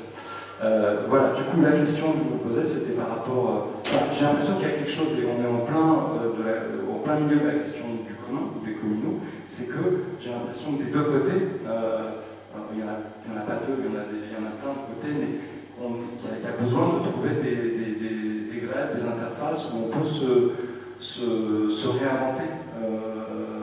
Voilà. Bon, pardon, c'était un peu long, mais alors, ça c'est un chantier pratique pour moi, c'est que comment... Alors, je serais curieux de plus en savoir sur les 3 exemples que vous avez pris, parce que... et dernière question, j'arrête, c'est sur... je me demandais quand même si vous avez déjà été... Non pas que je ne survalorise pas du tout les expérimentations dites politiques, qui se pensent comme telles, par rapport à n'importe quelle expérience ordinaire, sociale ordinaire, mais quand même, est-ce que vous avez déjà été en rapport à des situations un petit peu plus chaudes, où, disons, il y a des autodéterminations, des autovalorisation qui arrivent un peu plus fortement à se nommer, et comment, dans ce cas-là, l'outil de la recherche arrive à fonctionner ce format. Pardon, c'était long. C'est tellement... moi aussi, je suis un peu en ébullition. Est-ce qu'avant que vous y répondiez, est-ce parce qu'il y a quelqu'un qui a sollicité la parole et comme ça, vous agencez, je relancerai aussi pour ça. Oui, ça prolongera un peu. Moi aussi, je suis admirative de voir que, en étant dans l'institution, vous avez réussi à produire quelque chose qui permet une certaine autonomie. Et comme s'il y avait 2 plans en fait. C'est que d'un côté, il y a l'institution qui vous demande en tant que chercheur de produire des CV, d'écrire pour des revues officielles, etc. Et en même temps, en souterrain, vous avez fait un travail en collaboration avec les gens qui habitent dans les lieux dans lesquels vous avez fait vos recherches. Et vous avez réussi à maintenir ces 2 plans-là. Et ça me fait penser, quand on parle actuellement de désertification, alors ça ne serait pas le fait que tout le monde parte à la campagne, mais je trouve que ce serait plutôt cette piste que vous avez suivie qui me semble intéressante, c'est-à-dire que vous restez là un peu dans le ventre de la bête, mais vous arrivez à créer un autre plan sous-jacent et qu'on espère qu'il pourra peut-être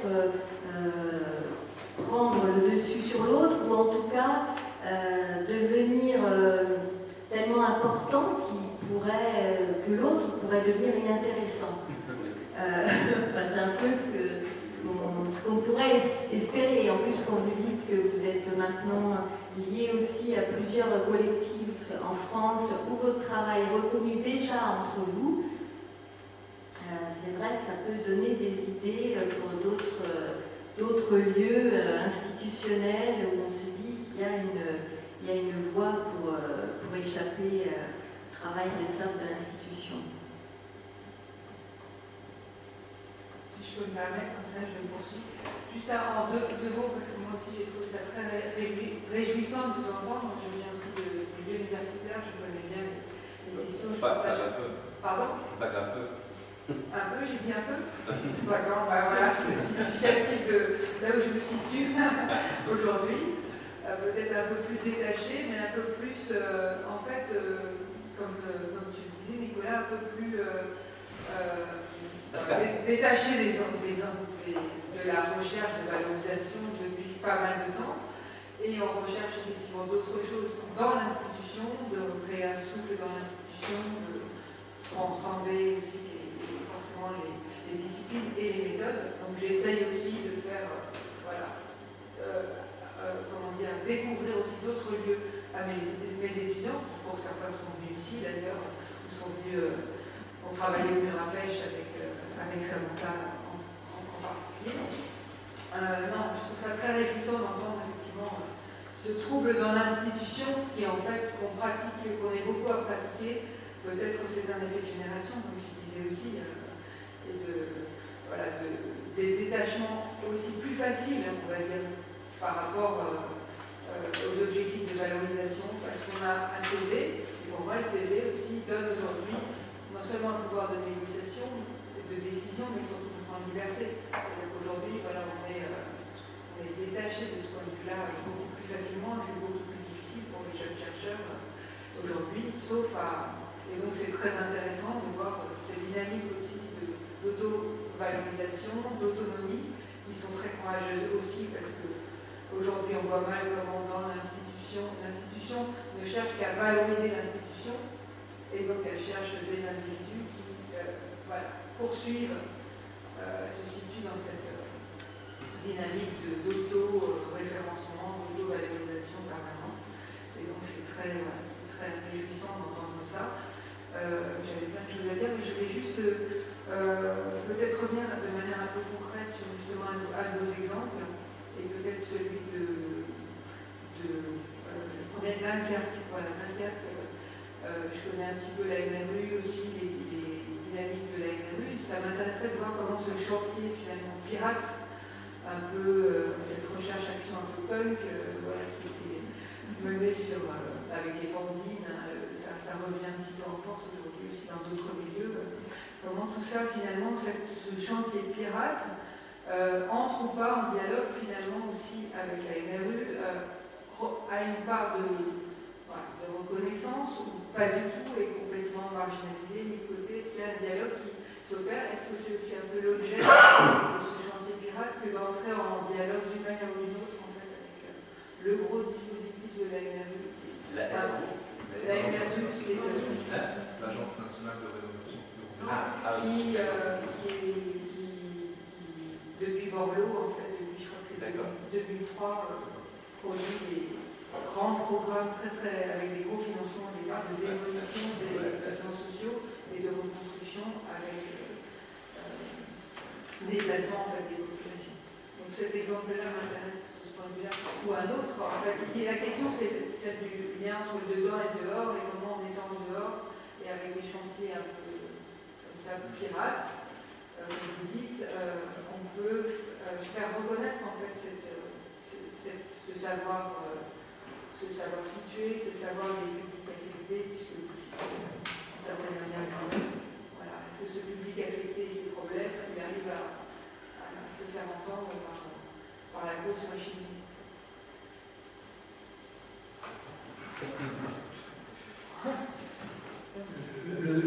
Le fait qu'on intervienne ensemble avec lui, donc on conduit l'ensemble de ces recherches beaucoup ensemble. Et je trouve que c'est vraiment important. Je crois vraiment qu'il y a un effet de génération. Moi j'appartiens à la fois ma trajectoire et l'effet d'âge dans un entre-deux de génération. Moi quand j'arrive à l'université en 1980, j'intègre une organisation d'extrême gauche, et donc intellectuellement, etc., je suis formé par la génération des années 60-70. Donc c'est pour ça que quand Félix Guattari sort les années d'hiver, je ne suis pas content, parce que ce sont mes années de gauchisme, etc. Il y a cette longue période, et je pense qu'aujourd'hui, il y a vraiment un réengagement générationnel. ça me plaît beaucoup d'avoir cette chance de pouvoir coopérer avec des personnes, je dis bien quel que soit l'âge, c'est-à-dire qui engagent la recherche dans ce moment contemporain. Et quand je discute et que j'échange avec Louis a des formulations qui ne sont pas les miennes. Voilà. Il y a à la fois une grande affinité, il faudrait rentrer un petit peu dans les détails, mais la manière dont tu te situes par rapport au milieu de vie, par rapport à cette dimension, voilà, c'est des choses qui appartiennent beaucoup plus profondément à ton expérience générationnelle. Si je en passe par là, c'est que ça vaut aussi par rapport au construit institutionnel. Voilà. C'est-à-dire que, voilà, entre guillemets, j'ai dû faire le parcours, la longue insistance sur 40 ans de métier, avec une première hypothèse pour survivre qui a été de me dire je joue le double jeu, donc une double vie. Donc j'assure, j'ai pas eu à me forcer parce que j'aime ce travail d'enseignement à mes étudiants, j'aime profondément l'enseignant. Donc j'assure le boulot, je prends des responsabilités là-dessus. Et puis, en parallèle, voilà, je commence à développer voilà, des espaces de coopération, des séminaires, etc. Et puis, à un moment donné, il y a un basculement, je date peut-être pas si bien que ça, mais il y a quelques années, où je reprends un motif qui avait été construit à un moment donné par les collectifs qui avaient pris la parole en disant « c'est nous la gauche ». Voilà. Et à un moment donné, voilà, il y a pour moi une bascule politique où, lors d'une réunion, je dis « c'est nous la recherche en sciences sociales ». Donc à partir du moment où politiquement, voilà, en termes d'imaginaire, et donc en termes de rapport existentiel à cette institution, je considère que c'est nous, la recherche en sciences sociales, sans exclure les autres, comme voilà. À partir de là, on peut investir l'institution d'une manière un petit peu différente. C'est-à-dire je dois dire qu'on a peu de préoccupations de légitimité là-dessus. Voilà. Et moi, c'est ce qui m'impressionne chez Louis, mais chez Youssef qui est aussi présent, et d'autres amis. C'est-à-dire dans leur génération, ils n'ont pas ce rapport en construction de légitimité par rapport à l'université. Et donc, ils ont un rapport qui est un rapport d'activité, d'effectivité. Voilà. Et que je trouve extrêmement réjouissant de ce point de vue-là. Et donc, du coup, cet effet de d'envoi se vit d'une manière assez fluide. C'est-à-dire que si le possible est à cet endroit-là, pourquoi ne pas l'engager à cet endroit-là? Mais en tout cas, on l'engage à cet endroit-là, en sachant qu'on peut le faire aussi ailleurs. Quoi. Alors que moi, j'appartiens à une génération où ce rapport en légitimité par rapport à l'université restait très, très fort. C'est quand même une grande part de l'expérience de la génération 68. L'expérience de Vincennes, puisque c'est l'histoire de mon établissement, elle est un peu paradoxale. C'est que Vincennes, c'est cette formidable expérimentation, mais aussi l'intelligence du gaullisme qui ouvre une porte de sortie à toute la nouvelle génération intellectuelle d'extrême gauche qui intègre l'université et dans le cas de l'université vont, etc. Voilà. Et donc la génération 68 est une génération qui, à ce niveau-là, accrédite l'institution universitaire. C'est-à-dire va y développer assez librement des travaux, y compris des travaux très radicaux, mais par contre, alors à ma connaissance, ne vont pas remettre en cause les constructions disciplinaires. Donc moi j'appartiens dans cet effet de génération où ce rapport légitimement à l'institution universitaire restait fort. Et aujourd'hui, oui, moi je pense qu'il s'est défait et que le rapport à l'université oui, est beaucoup plus dans le sens de... Voilà. Mais il faut le produire. Et je crois que ce que l'on a su produire collectivement, et c'est pas mal d'années, c'est les conditions de cette co-reconnaissance, de ces effets de reconnaissance réciproque, qui fait que, et puis pas en entre-soi, on n'est pas dans des vases clos, enfin, c'est ouvert, ça circule, etc. Qui fait que lorsque les amis jeunes chercheurs de notre bande, c'est Pierre Joël Lafitte qui nous appelle une bande, et pour la raison, parce qu'on se met en bande, on fait des mauvais coups, donc c'est plutôt sympathique, voilà. Quand ils se présentent à l'université, ils ne sont pas en souci, enfin, la reconnaissance elle est acquise, elle est construite, et parce qu'il y a la revue, parce qu'il y a toute une série de choses. Donc cette forme d'autovalorisation, de considération réciproque, aussi transforme le rapport à l'institution universitaire. Alors puis après, je prends la parole, je suis un peu loin. Sur l'état de l'université, moi j'ai dirigé un laboratoire, j'ai fait du point de vue, en tout cas qualitatif, avec intérêt et plaisir. Toujours est-il que lors de certaines réunions, je regardais mes collègues, je regardais les visages, et je regardais les visages de la fatigue, les visages de la pénibilité, les visages d'une fragilité psychique, et qui est essentielle aujourd'hui dans la vie de l'institution. Donc on a aujourd'hui un construit institutionnel qui se poursuit, qui reste puissant. On continue. produire du CD, etc.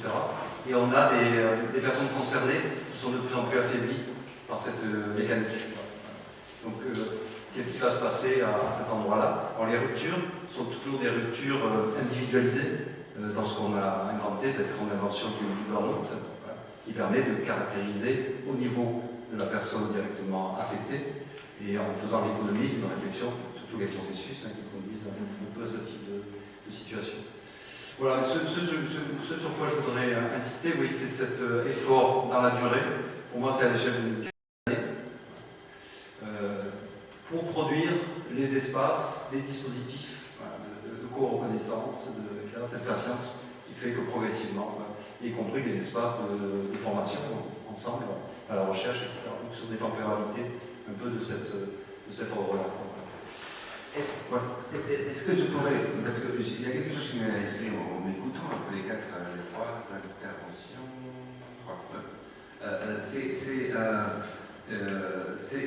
quand tu as parlé de cette histoire de monnaie, je trouve ça trop intéressant, j'avais jamais pensé à un truc pareil, et je trouve que j'ajouterais un truc, c'est l'exemple de la dette. Quand il y a de la monnaie, il y a aussi de l'emprunt.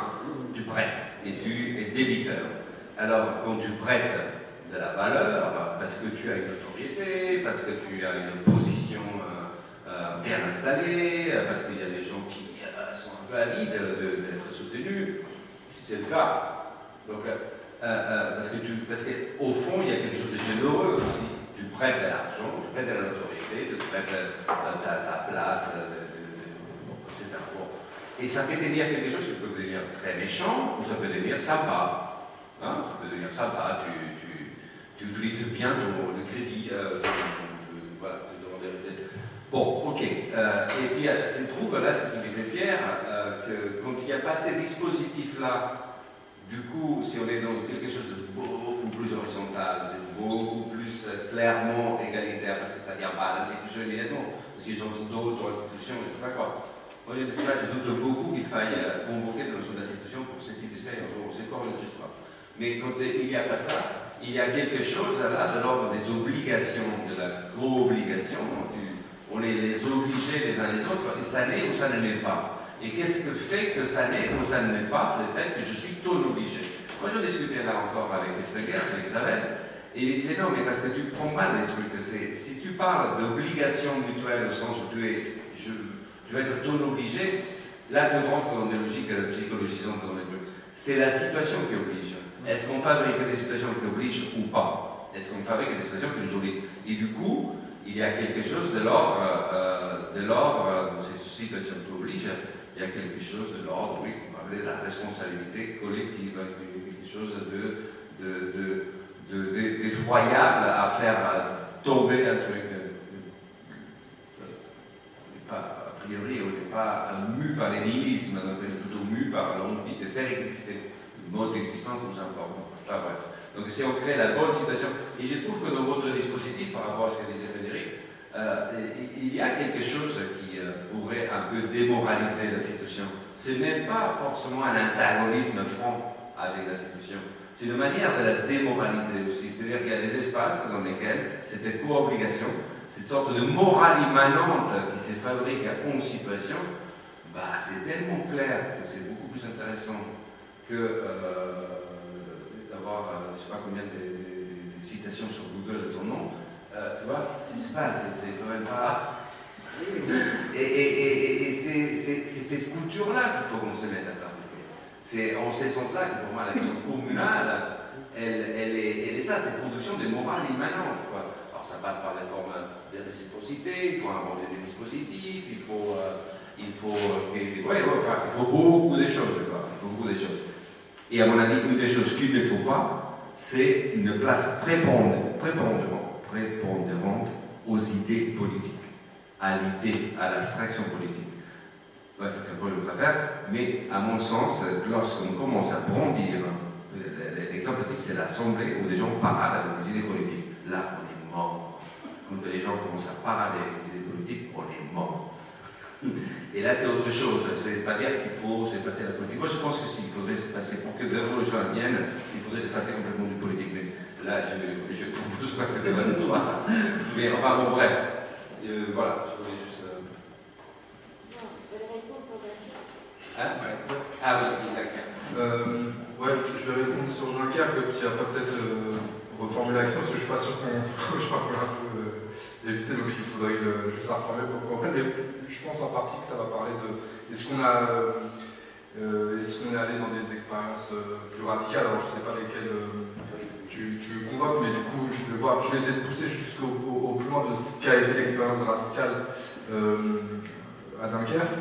Et c'est de comprendre, nous ce qu'on a décidé de faire, c'est de faire recherche en quartier populaire. Donc c'est à partir de ces radicalités politiques-là qu'on travaille, et du coup on est peut-être moins dans la radicalité politique qu'on retrouve dans d'autres milieux, et peut-être, je sais pas, tu me diras quel... Non, c'était pas radical, c'est conflit, ouais. Bah, en tout cas, je vais... Dans l'antagonisme, quoi, plutôt. Oui, mais c'est pas une hiérarchie de valeurs. Non, je vois. Notamment dans le rapport, parce que vous avez beaucoup parlé du rapport au mot, à la capacité de se définir, d'écrire, etc. Bon, voilà. Mais peut-être qu'en dépliant celle de Dunkerque, ça répondra ou pas, on verra, et puis après on se relancera. Donc nous, on commence donc à Dunkerque à rénover le quartier, donc avec aussi des architectes qui venant aussi un peu du basculement ont eu lieu dans les groupes autonomes d'architecture, tous ces jeunes étudiants qui n'essaient plus rentrer dans les d'architecture, et du coup d'essayer de tenter une autre histoire l'architecture par le bas, etc. Donc ça, je pense que c'est intéressant aussi, parce que nous, au moment où on veut déconstruire la recherche en sciences sociales, d'autres veulent déconstruire l'architecture. Une autre personne qui appartenait au collectif était chargée de mission à Dunkerque, et du coup vient aussi nous rejoindre. Et là, je pense que ça, c'est symptomatique de quelque chose, c'est qu'on vit quand même assez mal dans les lieux où on est, donc les gens essayent quand même de se bouger depuis les lieux où ils sont, parce que ça tient, enfin, il y a un malaise collectif, quoi, je veux dire, pour que, en même temps, enfin, que tous essayent de se réinventer depuis tous les lieux, c'est assez symptomatique quand même d'une époque. Et donc du coup, on démarre en rénovant, donc on équipe le quartier en bancs, en jeux, en modules de toutes sortes. Tant qu'on faisait ça dans le quartier, on va dire qu'il y avait peu d'antagonisme, parce que c'est vrai qu'on le fait, en plus c'est un quartier qui architecturalement est formé sous forme d'îlots, donc c'est des grandes barres HLM de plusieurs centaines de mètres, voire même je crois qu'il y en a une qui dépasse 1 km, mais qui sont formés en arc de cercle. Donc nous, ce qu'on rénove, c'est l'intérieur enfin pas un arc de cercle, en tout cas fermé sur la même. Nous, on rénove beaucoup l'îlot central du quartier. Et si on veut, on a vraiment une forme, on pourrait dire, d'entre nous, mais involontaire, qui est aussi due à l'architecture du quartier, qui fait que de toute façon, ce qu'on fait, si à un moment donné les politiques publiques ne descendent pas dans le quartier, c'est pas visible, quoi. Un des effets qu'on voit, c'est au moment où, évidemment, tout le monde savait qu'il y avait un collectif qui était en train de réaménager le quartier, mais disons que ça n'avait pas encore beaucoup de répondants du côté. C'était pas mal vu, voilà, il y avait une forme de bienveillance, on pourrait dire, jusqu'au moment où justement on sort le premier fanzine, je ne sais pas si on a le fanzine 0, celui-ci, et donc dans le fanzine 0, on commence simplement du coup à mettre en écriture ce qu'on était en train de faire, c'est-à-dire quelque part on pourrait à donner de l'ampleur, mais même pas plus d'ampleur à l'expérimentation, c'est simplement à la mettre en mots. Et là, il s'est passé quelque chose d'étrange qui a été, pour le coup, ça a créé de la conflictualité avec la municipalité et plutôt la communauté de communes. Et en fait, alors même que le fanzine circulait en version papier, il y a, on ne sait pas comment, une version PDF qui a circulé dans toutes les administrations du coup, de la collectivité. Et là, alors qu'on avait on pouvait dialoguer avec la municipalité pendant 6 mois, vraiment plus de possibilité de dialogue, et puis un fort antagonisme. Et au bout d'un moment, on a su que c'était, effectivement, après 6 mois et une discussion informelle avec, je pense, la personne qui était déjà à l'émission, parce que dans le fanzine, dans l'édito, c'est moi qui avais écrit le truc, je pense qu'il n'y a plus, mais j'ai dit à un moment donné, en fait, qu'est-ce qu'on fait? Et j'ai dit, nous, on va juste mettre un caillou dans la botte de la rénovation urbaine. Et vraiment, le fait d'avoir juste écrit ça, pour moi, c'était pas légitime. Et en fait, c'est vraiment c'est vrai que c'est pas grand chose, en tout cas, c'est vraiment ce que je pensais, c'est-à-dire que je suis assez honnête avec ce que je pense qu'on fait, c'est-à-dire que évidemment, on fait face à une rénovation urbaine de 15 millions d'euros, je suis assez matérialiste, je vois bien qu'on va pas pouvoir non plus s'opposer. Je je parle juste d'un caillou, j'ai vraiment l'idée du caillou dans la boîte de la rénovation urbaine, et là, vraiment, on ne peut plus établir de dialogue avec la municipalité. Bon, on finit par réussir à en avoir un nouveau, mais à un moment donné, donc il y avait l'idée que nous, plus on prenait de l'ampleur politique, ces 3 ans avant la rénovation urbaine, plus on se disait à un moment donné, on va réussir à se glisser dans la rénovation urbaine et à faire un peu autrement, notamment gérer certaines parties, donc celle des déménagements, des expulsions, etc. Peut-être qu'on peut aussi essayer de se les gérer entre nous, de voir si on peut faire des dispositifs d'accompagnement, etc. Et du coup, de ne pas être démunis, enfin de s'équiper en fait avant la rénovation urbaine, voire même d'essayer, c'est ce qu'on a tenté de faire à un moment donné, de prendre des bouts, enfin voilà, on a déposé des fiches actions dans le cadre de l'ANRU pour dire voilà, on va prendre des parties, notamment la partie d'accompagnement, parce qu'il y a ces dispositifs de politique publique sont soumis quand même à des espèces de droits, le droit à la participation, donc les habitants ont le droit de participer, donc il y a un budget qui est alloué au droit à la participation. Bon, donc du coup, on s'est dit ça, on pourrait au moins essayer de choper ce truc-là. Ça n'a pas si bien fonctionné. Le seul moment où ça a un peu fonctionné, c'est le moment où ils ont fini par nous concéder un bâtiment. Alors ça, on l'a demandé pendant très longtemps parce qu'on avait quand même matériellement, on avait des outils, beaucoup de bois, etc. Donc on disait bon, on a besoin au moins d'un lieu pour ranger les choses. Le club de prévention il commençait à déborder d'outils, etc. C'était pas normalement l'objet d'un club de prévention. Et donc on a besoin d'un lieu. Et puis en plus on veut aussi faire un lieu où on puisse s'auto-organiser, faire une cuisine collective, avoir une menuiserie, etc., etc. On est sur un quartier où tout le tour les grands ensembles sont entourés d'une cité-jardin, c'est soit les anciennes cités, des cheminots, voilà, une cité des cheminots, avec, sans mentir, des jardins familiaux. Ouais, c'est ça, mais avec en fait une maison sur 2 qui est condamnée. Donc c'est le foncier disponible, c'est très simple de nous redonner une maison. Nous on attend 3 ans avant de finir par avoir un bâtiment. Et dans le bâtiment, ce produit, ce qui s'est produit, c'est qu'on a fini, la même municipalité qui nous a conseillé le bâtiment, un an après nous a expulsés. Et du coup, comment est-ce qu'on réussit peut-être à radicaliser l'expérience. En fait, nous là-dessus, en tant que chercheurs, on a toujours on a assez peu fait venir justement nos préalables de militants, les expériences qu'on a nous, en disant là, il faut occuper le quartier maintenant, vous descendez à 60, occuper le bâtiment, etc. En fait, nous, on va rentrer à Paris dans une semaine. Donc, la question, c'est qu'est-ce que vous, matériellement, vous pouvez faire. À un moment donné, ça s'est discuté. La question de est-ce qu'on occupe le quartier. On apprend en réunion publique que la moitié du quartier va être démoli, 15 bâtiments, c'est comme ça. C'est-à-dire que là, c'est des écologies qui s'effondrent. C'est pas dans 10 ans, c'est dans un an. Il y a la moitié du quartier, le paysage qui se disparaît radicalement et les gens sont au courant en réunion publique. Là aussi, se pose la question, est-ce qu'on s'oppose? Mais enfin, là, bon, il faut aussi revenir sur l'histoire de la précarisation des quartiers populaires, etc. Où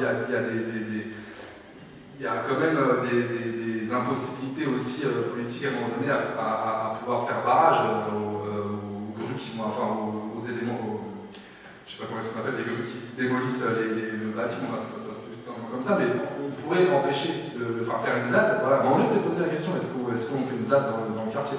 Et c'est vrai que ça, c'est pas du tout, pour moi, c'est pas du tout à moi de positionner sur ces questions, donc il s'avère que c'est pas ce qui a été fait. Et du coup, on s'est fait expliquer, et la rénovation urbaine va avoir lieu, enfin, elle commence déjà à avoir lieu, mais il continue à y avoir des choses sur le quartier. Et ce que je voulais vraiment faire, moi, ce que j'ai fait dans ma thèse, je me suis refusé à partir en récit et en résultat de la recherche. En fait, nous, on a tenté de tenir des processus le plus longtemps possible.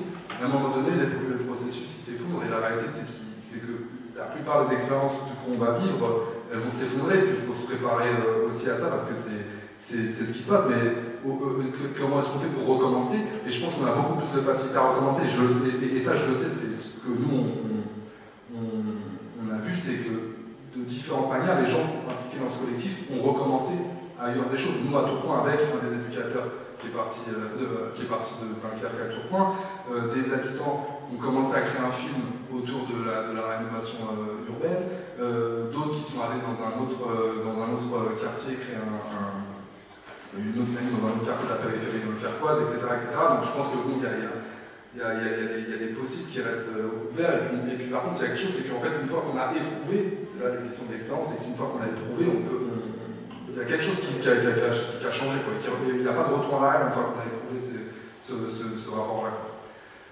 Après, moi, c'est ce qui est bien, je trouve, avec la définition des processus, c'est qu'on se défait de l'impératif de résultat, quoi. Il y a deux choses duquel moi je me suis désencombré de deux choses. C'est la question des hypothèses de départ. On fait recherche sans hypothèse, aucune hypothèse de départ, et la question des résultats. Et du coup, qu'est-ce qui reste entre l'hypothèse et le résultat? En fait, qu'est-ce qui nous reste à faire? Et du coup, si on décide de vivre. Mais en fait, il y a une vie possible entre les hypothèses, sans hypothèse et le résultat entre les deux. Il y a des pieds aménagements qui sont possibles. Moi, un des motifs que je reprends à Ravel, c'est la question de comment est-ce qu'on fait pour bien vivre et bien mourir dans des écologies abîmées. Et c'est vrai que là, en fait, du coup, c'est des recherches par le milieu. Et puis, la question, c'est pas tellement comment ça fonctionne, comment ça tient, quoi. Comment est-ce qu'on réussit à faire tenir. Là, je n'ai pas beaucoup de trucs plus liés à dire, mais c'est assez joyeux quand même. Enfin, je pense quand même que pour avoir croisé beaucoup d'expérimentations sociales, etc., c'est quand même des mouvements qui sont joyeux, même quand ça se termine. Et ouais, juste sur l'université, après j'aimerais bien qu'on reformule, mais je ne sais pas, comme mon lieu, moi j'aurais une réponse différente de celle de Pascal, parce que moi, pour moi, l'université, c'est le lieu où je me suis formé avec des étudiants, aussi des titulaires qui venaient de temps en temps dans nos collectifs, mais il y a quand même une autonomie dans l'université qui est importante, c'est quand même le fait qu'il y a, à un moment donné, il y a je ne sais pas combien de milliers d'étudiants qui se réunissent à un endroit et qui se forment, en fait, qui se co-forment à la recherche, qui se confrontent à des bouquins auxquels ils ne comprennent rien, mais en fait ils discutent plus des bouquins. Enfin, moi j'ai plus discuté de théorie critique entre camarades de classe qu'avec les enseignants, mais c'est l'université qui a permis ça en tant que lieu, quoi.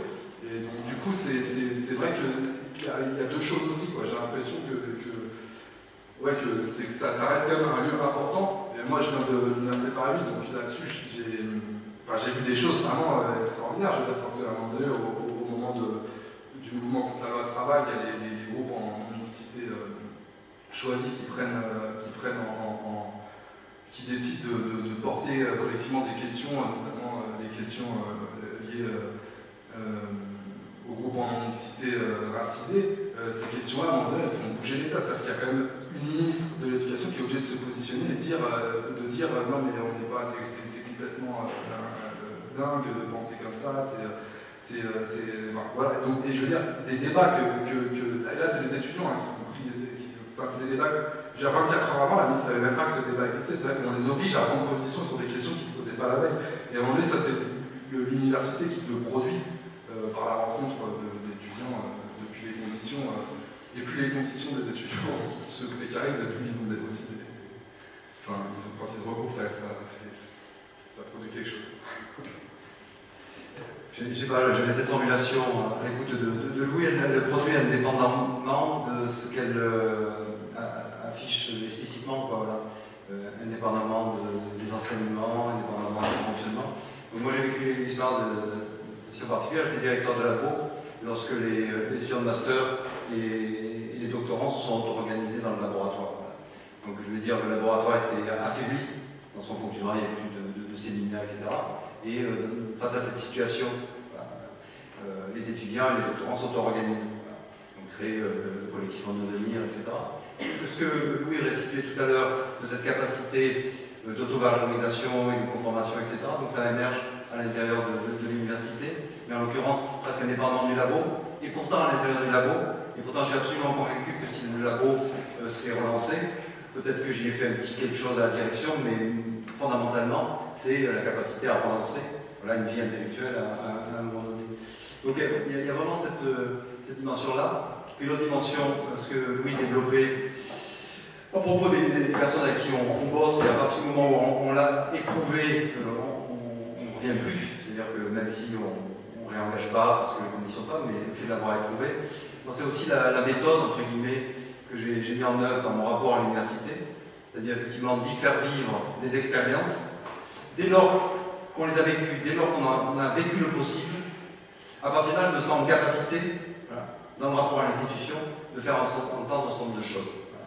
Mais si je ne l'ai pas vécu, si je ne l'ai pas éprouvé, si ce possible-là, on ne l'a pas éprouvé ensemble, je suis en difficulté pour porter ce rapport critique à l'institution universitaire, si ce n'est sur un mode d'interpellation langagière ou voilà, de slogan, etc. Et donc cette méthode-là, ouais, a fini par être payante. Voilà. Elle est prenante sur les disponibilités à avoir, mais effectivement le fait de l'avoir éprouvé, que ce possible, on peut le porter parce qu'on l'a vécu, à l'échelle où on a pu le vivre, et dès lors qu'on est porteur de ça, effectivement on peut construire ce rapport critique à l'institution de manière un peu différente. Juste un dernier exemple, j'ai repris des cours de licence 1, donc je les ai rencontrés à leur arrivée à l'université. Il est arrivé ce moment, on leur demande de rédiger des petits écrits comme ça tout au long du semestre, et puis ils les lisent en début de cours. Voilà, c'est très bon. Voilà. Et puis il y a 2 semaines, il y a une étudiante qui prend la parole pour lire son texte, où elle parle de sa souffrance pédagogique, la souffrance qu'elle a vécue en tant qu'élève par rapport à ses pédagogies. Et elle dit, j'arrive à l'université, j'aspire à autre chose, et je me retrouve à nouveau à cet endroit-là. Et ça a été intéressant d'y réfléchir. On a pu le réfléchir sur 2 aspects. Un, sur elle-même, dans sa trajectoire, à quel moment elle arrive à se défaire de cette culpabilité dramatisation, voilà, dans laquelle elle était prise, mais bon, voilà. Et puis surtout l'aspect de possible transversalité dans la salle de cours, c'est-à-dire des formes de coopération. Donc moi, je n'ai pas à leur dire ce qu'ils ont à faire. Moi, je mesure à quel point la parole a ses limites. Mais ma parole en tant qu'enseignant, c'est à un moment donné de pouvoir mettre en mots impossible. Il vous est possible de coopérer. Et si vous avez cette expérience de vous mettre à faire ensemble, qu'est-ce qui se passe? Et comment, à partir de là, vous vivez les enseignements? Voilà. Et donc là, il y a un effet de décalage possible qui me semble relativement intéressant, tant qu'il n'y a pas un mouvement social d'ampleur de cette jeunesse universitaire qui viendra voilà, défaire significativement. Et moi, j'ai une position dure. Je considère que si, mais je n'ai pas le considéré, je n'ai pas le pensé, s'il y a un mouvement universitaire de jeunes étudiants, ils doivent avoir l'audace de considérer que les enseignants sont leurs adversaires. Il faut qu'on nous interpelle de cette manière, à cet endroit-là, pour qu'effectivement, on se positionne. Et on devra dire de quel côté on est sur cette ligne de tension qui me paraît une ligne de tension très violente aujourd'hui. Voilà. Si j'ai souhaité vraiment reprendre des cours de LA, c'est pour être au travail avec eux à cet endroit-là de manière démunie pour vivre ce rapport-là. Moi j'ai une position un peu dure là-dessus, mais avec cette nuance, c'est que je n'ai pas à dire ce qui est souhaitable du point de vue d'un mouvement. Voilà. Mais pour moi, c'est tout à fait évident qu'il faut assumer cet antagonisme qui relève de la pratique enseignante, de la pédagogie, et à cet endroit-là, venir nommer ce qu'on fait, la violence qu'on provoque, et venir nous interpeller dans ces termes-là. Et on verra comment ça bouge. Et on l'a vu donc, à partir de l'expérience de Louis, donc ce collectif dont je parle, au moment de la loi travail, ouais, le collectif porte la revendication d'une validation universelle. Donc, par lui, c'était quand même arrêté pendant au moins 6 mois, et donc met en débat la discussion dans l'équipe enseignante. L'équipe enseignante, la mienne, est irréprochable, on vote bien, on est dans le mouvement, etc. Et l'équipe enseignante, bien sûr, a refusé. Ce pas-là, on n'a pas réussi à le franchir. Et donc la revendication de la validation universelle venait positionner de part et d'autre. Et il y a ce moment très particulier où effectivement il y a rupture de fait autour d'une revendication majeure entre une équipe enseignante et ses propres jeunes chercheurs, alors qu'on était dans une affinité intellectuelle, méthodologique tout à fait majeure. Et donc, c'est ça aussi qui m'importe aujourd'hui par rapport à l'université. Après. Je ne sais pas s'il y a votre prise de parole. Pour ma gouverne, pour ce que j'en tire vraiment aussi de votre excellente intervention ce soir, pour de vrai, c'est que moi, ce que j'en vois, c'est de finir avec cette question un peu de la ligne de partage, d'une certaine manière. Ligne de partage, mais comment faire pour que cette ligne de partage, elle nous porte que ce ne soit pas un décret, une prescription. Et c'est là où la question que vous posez en termes de comment on fabrique des situations de recherche dans lesquelles on est dans des logiques d'éco-concernement. Donc toute la question qu'on pourrait traduire, c'était le titre de l'intervention qu'on avait fabriquée un tout petit peu dans une rencontre avant, Bernard, d'accord, c'était vu à Saint-Denis, cartographie, chronique cartographique. Je crois qu'il y a quelque chose de l'ordre là qui pourrait être, ce qui pourrait nous tenir et qui pourrait donner une certaine puissance, peut-être, j'en sais rien, à une hypothèse que moi j'appellerais, peut-être que ça vous conviendrait, pas communale, une hypothèse communale comme puissance collective. C'est qu'il faut fabriquer ces cartographies-là qui soient vivantes. Et à quelles conditions on fabrique des cartographies vivantes? Donc à condition qu'il y ait de l'expérience, et c'est un des maîtres mots de textes que j'ai lu, Pascal, depuis très longtemps de toi, et de toi dans ton travail de thèse, et dans ton livre particulièrement, ton livre. Donc je crois qu'il y a quelque chose qui peut se jouer entre ligne de partage à nouveau, mais à condition qu'on fabrique, qu'on tisse, qu'on dessine en intervenant à cette projection du monde démentiel qui va à toutes les destinations, en internant dans une sorte d'arrière-pays, des paysages composés de cartographies vivantes. Et là, on est à la place à partir de formes d'hétérogénéité réellement, quoi. Paroles errantes, je ne sais pas quoi, les constellations des communaux, un labo de recherche qui fait... bon, peut-être qu'à un moment donné, et je finis là, je suis en train de lire une master là, de trilogie de la révolution anarchiste espagnole, catalane, Virpi. Je suis en train de le lire, je l'ai déjà lu, et il est formidable, ce truc-là. Donc je rends compte d'une chose, c'est qu'à un moment donné, l'adversité face à la révolution catalane qui a eu lieu au 1936, ce n'était pas simplement les putschantistes, ce n'était pas simplement les partis de l'ordre républicain, libéraux, Esquerra républicaine, les nationalistes catalans, etc. Ce n'était pas donc que les partis, et les partis communistes, bien entendu, le PSUC en Catalogne. C'était aussi la CNT qui s'est bolchevisée. La CNT s'est bolchevisée. Elle s'est idéologisée. Et toute la consistance communale de l'anarchisme catalan a été littéralement écrasée déjà par l'appareil de la CNT, au nom de quelque chose qui était une ligne de partage qui était des lignes de manœuvre. Et on passait à des logiques de manœuvre permanente. Ils sont rentrés dans le gouvernement.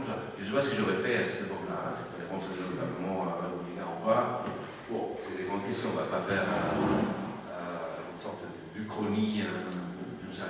Mais c'est certain que la puissance de l'anarchisme catalan, qui était une des seules expériences révolutionnaires anarchistes européennes, à part l'Ukraine, le Bakhmut, etc., cette puissance-là venait des pratiques communalistes des quartiers et villageoises.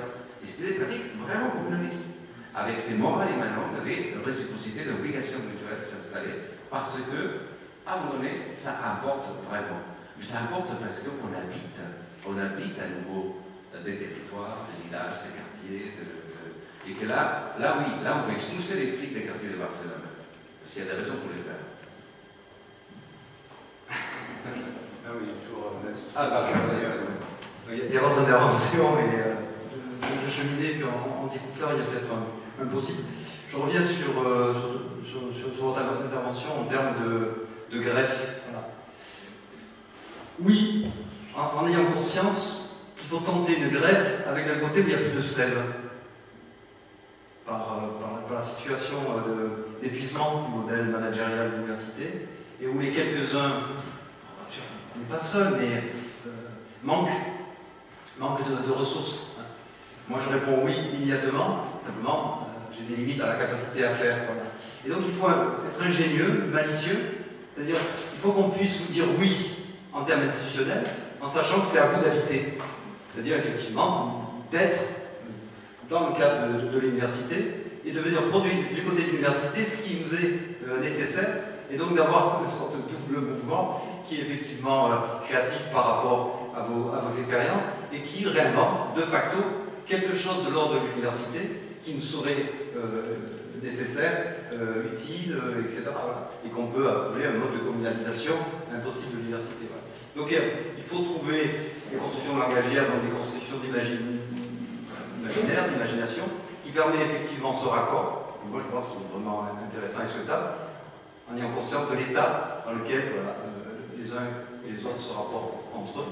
Moi l'idée que de par votre expérimentation, de par l'aval très formel de l'AMO qui dit oui, voilà, vous puissiez habiter l'université, de fait, sans avoir besoin de vous déplacer à Paris, hein, vous l'habitez, hein, voilà, et de réinventer, et qui correspond au geste que j'ai eu à un moment donné, de dire nous sommes la recherche en sciences sociales, et à un moment donné, vous direz nous sommes l'université. Et ça, c'est assez passionnant à tenter, possiblement à vivre.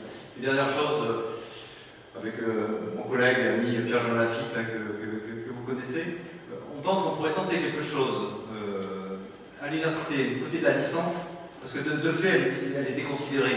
Voilà, les hauts lieux de l'université, voilà, le master, le doctorant, etc. Et puis il y a ce grand monde, ce grand peuple de la licence. Quoi. Et on se dit que si on pouvait tenter quelque chose d'expérimental à l'université, il faudrait le tenter au niveau de la licence, à la fois parce que c'est des jeunes qui nous rejoignent, et à la fois parce que la licence de facto est délaissée. Ça ne veut pas dire qu'il n'y a pas d'investissement, il y a des enseignants, etc., mais elle est délaissée symboliquement, ou en tout cas dans la hiérarchie des valeurs. Donc on est un petit peu dans cette idée-là, et qui permettrait vraiment vraiment cette idée que chaque étudiant qui arrive est un étudiant-chercheur, de tout penser en ces termes-là.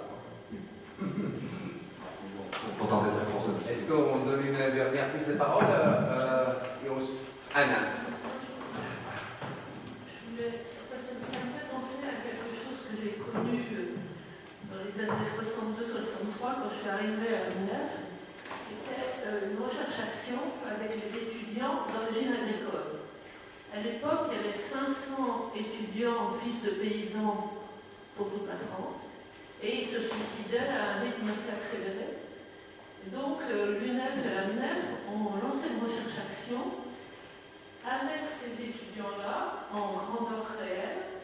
Les 100 qui étaient à Rennes, des groupes de travail, envoyaient des questionnaires aux autres, et pendant toute l'année, ils ont produit en fait une recherche collective sur la vie étudiante, en plus de leurs études, qui a abouti à la création, par exemple à Rennes, de l'Office social et culturel de la ville de Rennes pour l'accueil des migrants dans Rennes.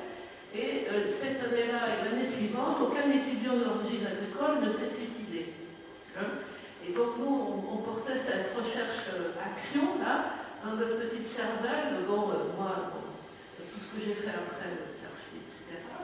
Et ce que je pensais en écoutant Pascal parler, c'est que les L1 et 2 pourraient tout à fait être partie prenante d'une recherche sur la condition étudiante, qu'est-ce qu'elle doit devenir, qu'est-ce qu'elle est à l'heure actuelle, parce que c'est vraiment dramatique, et laisser les journaux en parler comme ils font, c'est encore plus dramatique, hein, les radios, etc.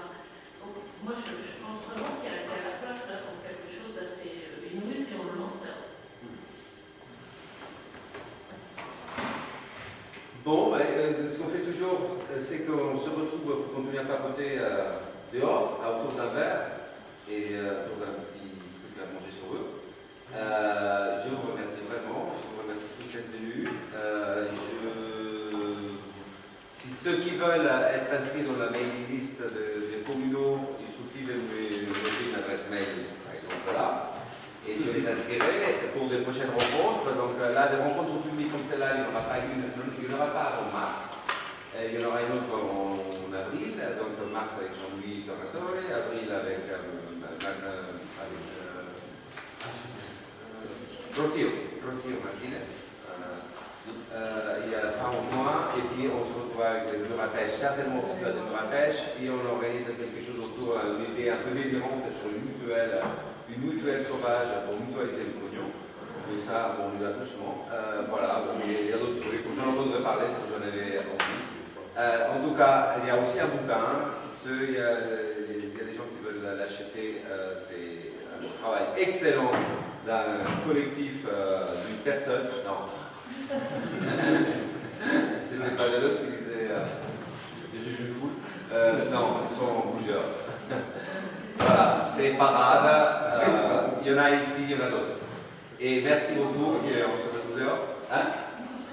Il coûte 10 euros tout ça. Ah, 10 euros, c'est ça. Bon, voilà. Merci. Merci.